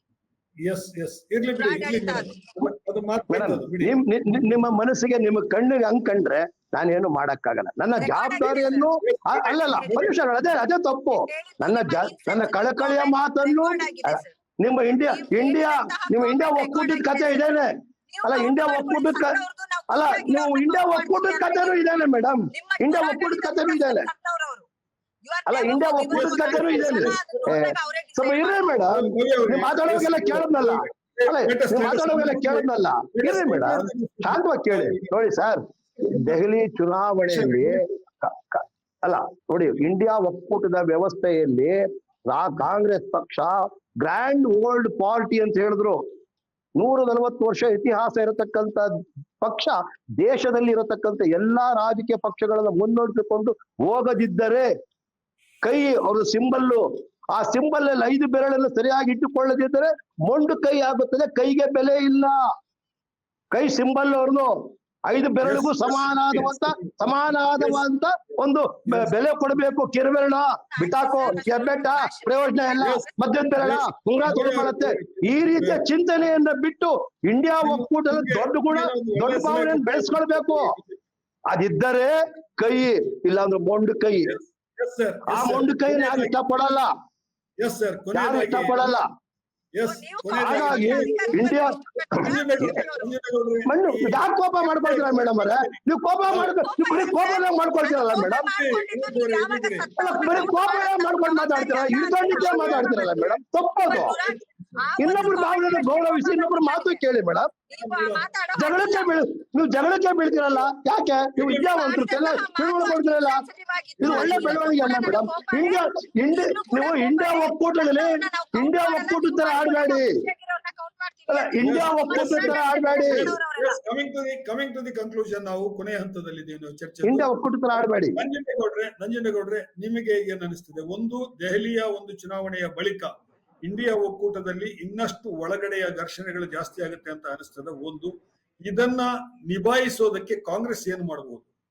ಇಲ್ಲ, ಒಂದು ನಾನು ಏನ್ ಹೇಳೋದು ಅಂದ್ರೆ, ಕಾಂಗ್ರೆಸ್ಸು ತಮ್ಮ ಇದನ್ನ ಕಾಂಗ್ರೆಸ್ ಪಕ್ಷಕ್ಕೆ ದೊಡ್ಡ ಸಮಸ್ಯೆ ಅಂದ್ರೆ ಪಕ್ಷದೊಳಗೂ ಸಮಸ್ಯೆ ಇದೆ, ಹೊರಗಡೆ ಮೈತ್ರಿ ಪಕ್ಷಗಳಲ್ಲೂ ಸಮಸ್ಯೆ ಇದೆ. ಮೈತ್ರಿ ಪಕ್ಷಗಳನ್ನ ಅಕಾಮಡೇಟ್ ಮಾಡೋದ್ರಲ್ಲಿ ಎಲ್ಲಿ ಈಗ ವೆಸ್ಟ್ ಬೆಂಗಾಲ್ ಅಲ್ಲಿ ಮಮತಾ ಬ್ಯಾನರ್ಜಿ ಸ್ಟ್ರಾಂಗ್ ಇದ್ದಾರೆ, ಬೇರೆ ಕಡೆ ಬೇರೆ ಪಕ್ಷಗಳು DMK ಸ್ಟ್ರಾಂಗ್ ಇದೆ, ಬೇರೆ ಕಡೆ ಬೇರೆ ಪಕ್ಷಗಳು ಈಗ ಮಹಾರಾಷ್ಟ್ರದಲ್ಲಿ ಬೇರೆ ಪಕ್ಷಗಳು ಸ್ಟ್ರಾಂಗ್ ಇದ್ದಾರೆ. ಅಸೆಂಬ್ಲಿ ಚುನಾವಣೆಯಲ್ಲಿ ಅವ್ರನ್ನ ಹೆಚ್ಚು ಅಕಾಮಡೇಟ್ ಮಾಡಿ ಪಾರ್ಲಿಮೆಂಟ್ ಎಲೆಕ್ಷನ್ ಗಳಲ್ಲಿ ಇವರು ಲೋಕಸಭಾ ಎಲೆಕ್ಷನ್ ಗೆ ಬಾರ್ಗೈನ್ ಮಾಡಿದ್ರೆ ಒಳ್ಳೇದು. ಈವನ್ ಟೇಕ್ ಇರಬೇಕು. ಪಕ್ಷದ ಒಳಗಡೆನೂ ಬೇಕಾದ ಸಮಸ್ಯೆ ಇದೆ, ಕರ್ನಾಟಕದಲ್ಲಿ ಸಮಸ್ಯೆ ಇದೆ, ಹರಿಯಾಣ ಸೋತಿದ್ದು because of infighting in Congress. So ಹಂಗಾಗಿ ಈ ತರದ ಸಮಸ್ಯೆಗಳನ್ನ ಸಾಲ್ವ್ ಮಾಡೋ ಕಡೆ ಗಮನ ಕೊಡಬೇಕು. ಆಮೇಲೆ ರಾಹುಲ್ ಗಾಂಧಿ ಅವರು ವೆರಿ ಸಿನ್ಸಿಯರ್ ಲೀಡರ್ ತರ ಕಾಣಿಸ್ತಾರೆ. ಅವರು ಪಾಪ ಕಮಿಟೆಡ್ ಆಗಿ ಇದ್ ಮಾಡ್ತಾ ಇದಾರೆ, ಸಂಘ ಪಕ್ಷವನ್ನು ಕಟ್ಟಬೇಕು ಅಂತ ಹೊರಟಿದ್ದಾರೆ. ಆದ್ರೆ ಅವ್ರ ಸುತ್ತಮುತ್ತ ಇರುವಂತ ಕೆಲವು ಲೀಡರ್ಗಳಿಗೆ ಕ್ರೆಡಿಬಿಲಿಟಿ ಸಮಸ್ಯೆಗಳಿದೆ. ಇದನ್ನೆಲ್ಲ ಸರಿ ಮಾಡ್ಕೊಂಡು ಹೊರಟ್ರೆ ಕಾಂಗ್ರೆಸ್ಗೆ ಬಹುಶಃ ಉಜ್ವಲ ಆಗ್ಬೋದು. ರಾಜಕೀಯ ಅಂದ್ರೆ ಅದು ಇವತ್ತು ಕಾಂಗ್ರೆಸ್ ರಿಸೀವಿಂಗ್ ಎಂಡ್ ಅಲ್ಲಿ ಇರ್ಬೋದು, ನಾಳೆ ಬಿಜೆಪಿನೂ ರಿಸೀವಿಂಗ್ ಎಂಡ್ ಬರುತ್ತೆ ಅಥವಾ ಆಮ್ ಆದ್ಮಿ ಪಾರ್ಟಿನೂ ಬರುತ್ತೆ ಅನ್ನೋದನ್ನ ದೆಹಲಿಯ ಚುನಾವಣೆ ತೋರಿಸ್ಕೊಟ್ಟಿದೆ. ಬಿಜೆಪಿಯವರು ಬಹಳ ತಾಳ್ಮೆಯಿಂದ ಕಾದಿದ್ದಾರೆ 27 ವರ್ಷಗಳ ಕಾಲ. ಬಹುಶಃ ಅದಕ್ಕೆ ಫಲ ಸಿಕ್ಕಿದೆ ಅಂತ ಹೇಳಿ ಅನಿಸ್ತದೆ. ಸತತವಾಗಿ ಪ್ರಯತ್ನಗಳನ್ನ ಮಾಡ್ತಾ ಹೋಗಿದ್ದಾರೆ. ಒಂದು ಪೊಲಿಟಿಕಲ್ ಪಾರ್ಟಿ ಯಾವಾಗ್ಲೂ ಕೆಲಸ ಮಾಡುವಂತ ಒಂದು ಪೊಲಿಟಿಕಲ್ ವಿಧಾನ ಅನ್ನೋದಿದೆಯಲ್ಲ, ಆ ವಿಷಯದಲ್ಲಿ ಬಿಜೆಪಿಯವರು ಬಹಳ ಬುದ್ಧಿವಂತಿಕೆಯಿಂದ ವರ್ತಿಸಿದ್ದಾರೆ. 3, 8 ಇವತ್ತು 50 ಮಾಡಿದ್ವಿ ಸರ್. ರಾಜಕೀಯ ಪಕ್ಷದಲ್ಲಿ ಉಳ್ಕೊಳ್ಳೋದೇ ದೊಡ್ಡತನ, ಉಳಿಸ್ಕೊಳ್ಬೇಕು. ನಾನು ಬದುಕಬೇಕು, ಇನ್ನೊಬ್ರು ಬದುಕಿಸ್ಬೇಕು ಅನ್ನೋ ನೀತಿ NDA ಅಲಯನ್ಸ್ ನೀತಿ. ಅವ್ರಲ್ಲಿ ಹಂಗಲ್ಲ, ನಾನಿದ್ರೆ ನೀನು. ಗಣೇಶ್ ಅವರೇ, ಜನರ ಸಮಸ್ಯೆಗಳನ್ನ ಮುಂದಿಟ್ಕೊಂಡು ಅದನ್ನ ಸಾಲ್ವ್ ಮಾಡ್ಕೊಂಡು ಪಕ್ಷ ಗೆಲ್ಬೇಕೆ ಹೊರತು ಇಲ್ಲ. ಈ ಸಲ ಗಣೇಶ್ ಅವರು ಒಂದು ಮಾತು ಹೇಳ್ತೀನಿ. ಕೇಳಿಸ್ಕೊಳ್ಳಿ ದಯವಿಟ್ಟು. ದೇಶದ ಆರ್ಥಿಕ ಪರಿಸ್ಥಿತಿ ಹೆಂಗಿದೆ ಅಂತ ಹೇಳಿ ಆಪೋಸಿಷನ್ ಅವ್ರು ಹೇಳ್ಬೇಕಾಗಿಲ್ಲ. ನಿಮ್ಮದೇ ಪಕ್ಷದ ಸುಬ್ರಹ್ಮಣ್ಯ ಸ್ವಾಮಿ ಏನೇನ್ ಮಾತಾಡ್ತಾರೆ ನೀವು ಕೇಳ್ಕೊಂಡ್ರೆ ಸಾಕು. ದೇಶದ ಆರ್ಥಿಕ ಪರಿಸ್ಥಿತಿ ಹೆಂಗಿದೆ, ಎತ್ತ ಹೋಗ್ತಾ ಇದೆ, ಯಾವ ಕಡೆ ಹೋಗ್ತಾ ಇದೆ ಅಂತ ಹೇಳಿ ಸುಬ್ರಹ್ಮಣ್ಯ ಸ್ವಾಮಿ ಹೇಳ್ತಾರಲ್ಲ, ಅದನ್ನ ಕೇಳಿಸ್ಕೊಂಡ್ರೆ ಸಾಕು. ಬೇರೆ ಏನು ಆಗ್ಲಿ ಸರ್, ನಡಿ ಎಲ್ಲ ಮಾಡ್ತೀವಿ ಸರ್. ದೇಶ ಏನೇ ಮುಖ್ಯ. ಗಣೇಶ್ ಅವರೇ, ಒಂದು ನಾನು ಅಬ್ಸರ್ವ್ ಮಾಡಿದ ಒಂದು ಏನು ಅಂತ ಹೇಳಿದ್ರೆ, ಬೇರೆ ರಾಜಕೀಯ ಸಂದರ್ಭಗಳಲ್ಲಿ, ಬೇರೆ ರಾಜ್ಯಗಳ ಚುನಾವಣೆಯ ಸಂದರ್ಭಗಳಲ್ಲಿ ನೀವು ಬಹಳ ಜಾಸ್ತಿಯಾಗಿ ಧರ್ಮಕ್ಕೆ ಸಂಬಂಧಿಸಿದ ವಿಚಾರಗಳನ್ನೇ ಎತ್ತಿ, ವಿವಾದಗಳನ್ನೇ ಎತ್ತಿ ಮಾತಾಡ್ತಾ ಇದ್ರಿ. ಆದ್ರೆ ದೆಹಲಿನಲ್ಲಿ ಆಮ್ ಆದ್ಮಿ ಪಕ್ಷದಿಂದಾಗಿ ನಿಮ್ಮ ಸ್ಟ್ರಾಟಜಿನಲ್ಲಿ ಒಂದು ಸಣ್ಣ ಬದಲಾವಣೆ ಆಗಿದೆ. ಈ ಸಲ ಗಮನಿಸಿದ್ದು ನಾನು ಅದು ಏನಂತ ಹೇಳಿದ್ರೆ, ಧಾರ್ಮಿಕ ವಿಷಯಗಳಿಗೆ, ವಿವಾದಗಳಿಗಿಂತ ಹೆಚ್ಚಾಗಿ ನೀವು ಡೆವಲಪ್ಮೆಂಟ್ಗೆ ಸಂಬಂಧಿಸಿದ ಮಾತುಗಳನ್ನ ನಿಮ್ಮ ನಾಯಕರು ಮಾತಾಡ್ತಾ ಇದ್ರು. ಆಮ್ ಆದ್ಮಿ ಅವರು ಏನ್ ಮಾಡಿದರೆ, ಅದಕ್ಕಿಂತ ಹೆಚ್ಚಿನ ಕೊಡುಗೆಗಳನ್ನ ನಾವು ಯಾವ ತರ ಕೊಡ್ತೀವಿ ನಾವು, ಆಮೇಲೆ ಆಮ್ ಆದ್ಮಿ ಅವರು ಕೊಟ್ಟಿರುವಂತ ಕೊಡುಗೆಗಳನ್ನ ನಾವು ಕಿತ್ತಾಕೋದಿಲ್ಲ, ಈ ಮಾತನ್ನು ಕೂಡ ಮೋದಿ ಅವರು ಹೇಳಿದ್ರು ಮತ್ತು ಅಮಿತ್ ಶಾ ಅವರು ಕೂಡ ಹೇಳಿದ್ರು. ಅದು ಒಂದು ದೃಷ್ಟಿನಲ್ಲಿ ಒಂದು ಗುಣಾತ್ಮಕವಾದಂತಹ ಒಂದು ಬೆಳವಣಿಗೆ. ದೆಹಲಿ ಚುನಾವಣೆಯಲ್ಲಿ ಅಭಿವೃದ್ಧಿಗೆ ಸಂಬಂಧಿಸಿ ಎಲ್ಲರೂ ಹೆಚ್ಚು ಮಾತಾಡಿದ್ದಾರೆ ಅನ್ನುವಂಥದ್ದು. ಸೊ ಈ ಹಿನ್ನೆಲೆಯಲ್ಲಿ ನಾವು ಇವತ್ತಿನ ಚರ್ಚೆಯನ್ನ ಈಗ ನಾವು ಕನ್ಕ್ಲೂಷನ್ ಮಾಡ್ತಾ ಇದ್ದೀವಿ.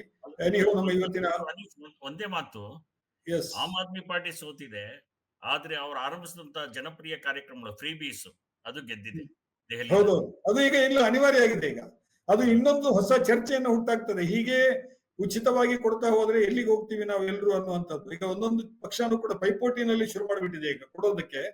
ನೀವು ನಮಗೆ ಇನ್ಕಮ್ ಟ್ಯಾಕ್ಸ್ ಅನ್ನ ಕಡಿಮೆ ಮಾಡಿ, ನಾವು ಏನು ಗೂಡ್ಸ್ ಸರ್ವಿಸ್ ಎಲ್ಲ ಇದೆ ಅದರಲ್ಲಿರುವಂತ ಟ್ಯಾಕ್ಸ್ ಅನ್ನ ಕಡಿಮೆ ಮಾಡಿ, GST ಅನ್ನ ಕಡಿಮೆ ಮಾಡಿ, ನಾವು ಸಂತೋಷವಾಗಿ ಮಧ್ಯಮ ವರ್ಗದವರು ಇರೋ ಉಳಿದಿರೋ ದುಡ್ಡನ್ನ ಖರ್ಚು ಮಾಡ್ಕೊಂಡು ಬದುಕ್ತೀವಿ.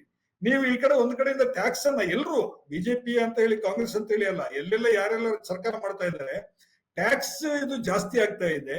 ಆಮೇಲೆ ಅದರಲ್ಲಿ ಸ್ವಲ್ಪ ಇದನ್ನ ದುಡ್ಡನ್ನ ಉಚಿತವಾಗಿ ಕೊಡೋದು.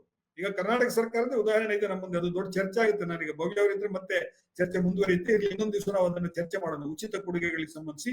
ಇವತ್ತಿನ ಈ ಚರ್ಚೆಯನ್ನ ಇಲ್ಲಿಗೆ ಮುಕ್ತಾಯಗೊಳಿಸ್ತಾ ಇದ್ದೀನಿ. ನಮ್ಮ ಇವತ್ತಿನ ಚರ್ಚೆ ಕಾರ್ಯಕ್ರಮಕ್ಕೆ ಪ್ರೀತಿ ಇಟ್ಟು ಬಂದಿರುವಂತ ನೀವು ಎಲ್ರಿಗೂ ಕೂಡ, ಗಣೇಶ್ ಅವರಿಗೆ, ನಂಜುಂಡೇಗೌಡರಿಗೆ ಮತ್ತು ಭವ್ಯ ಅವರಿಗೆ ನಾನು ತ್ರಿವರ್ಣ ನ್ಯೂಸ್ ನ ಪರವಾಗಿ ನಿಮ್ಮೆಲ್ಲರಿಗೂ ಕೂಡ ಕೃತಜ್ಞತೆಗಳನ್ನ ಅರ್ಪಿಸ್ತಾ ಇದ್ದೀನಿ. ನಮಸ್ಕಾರ.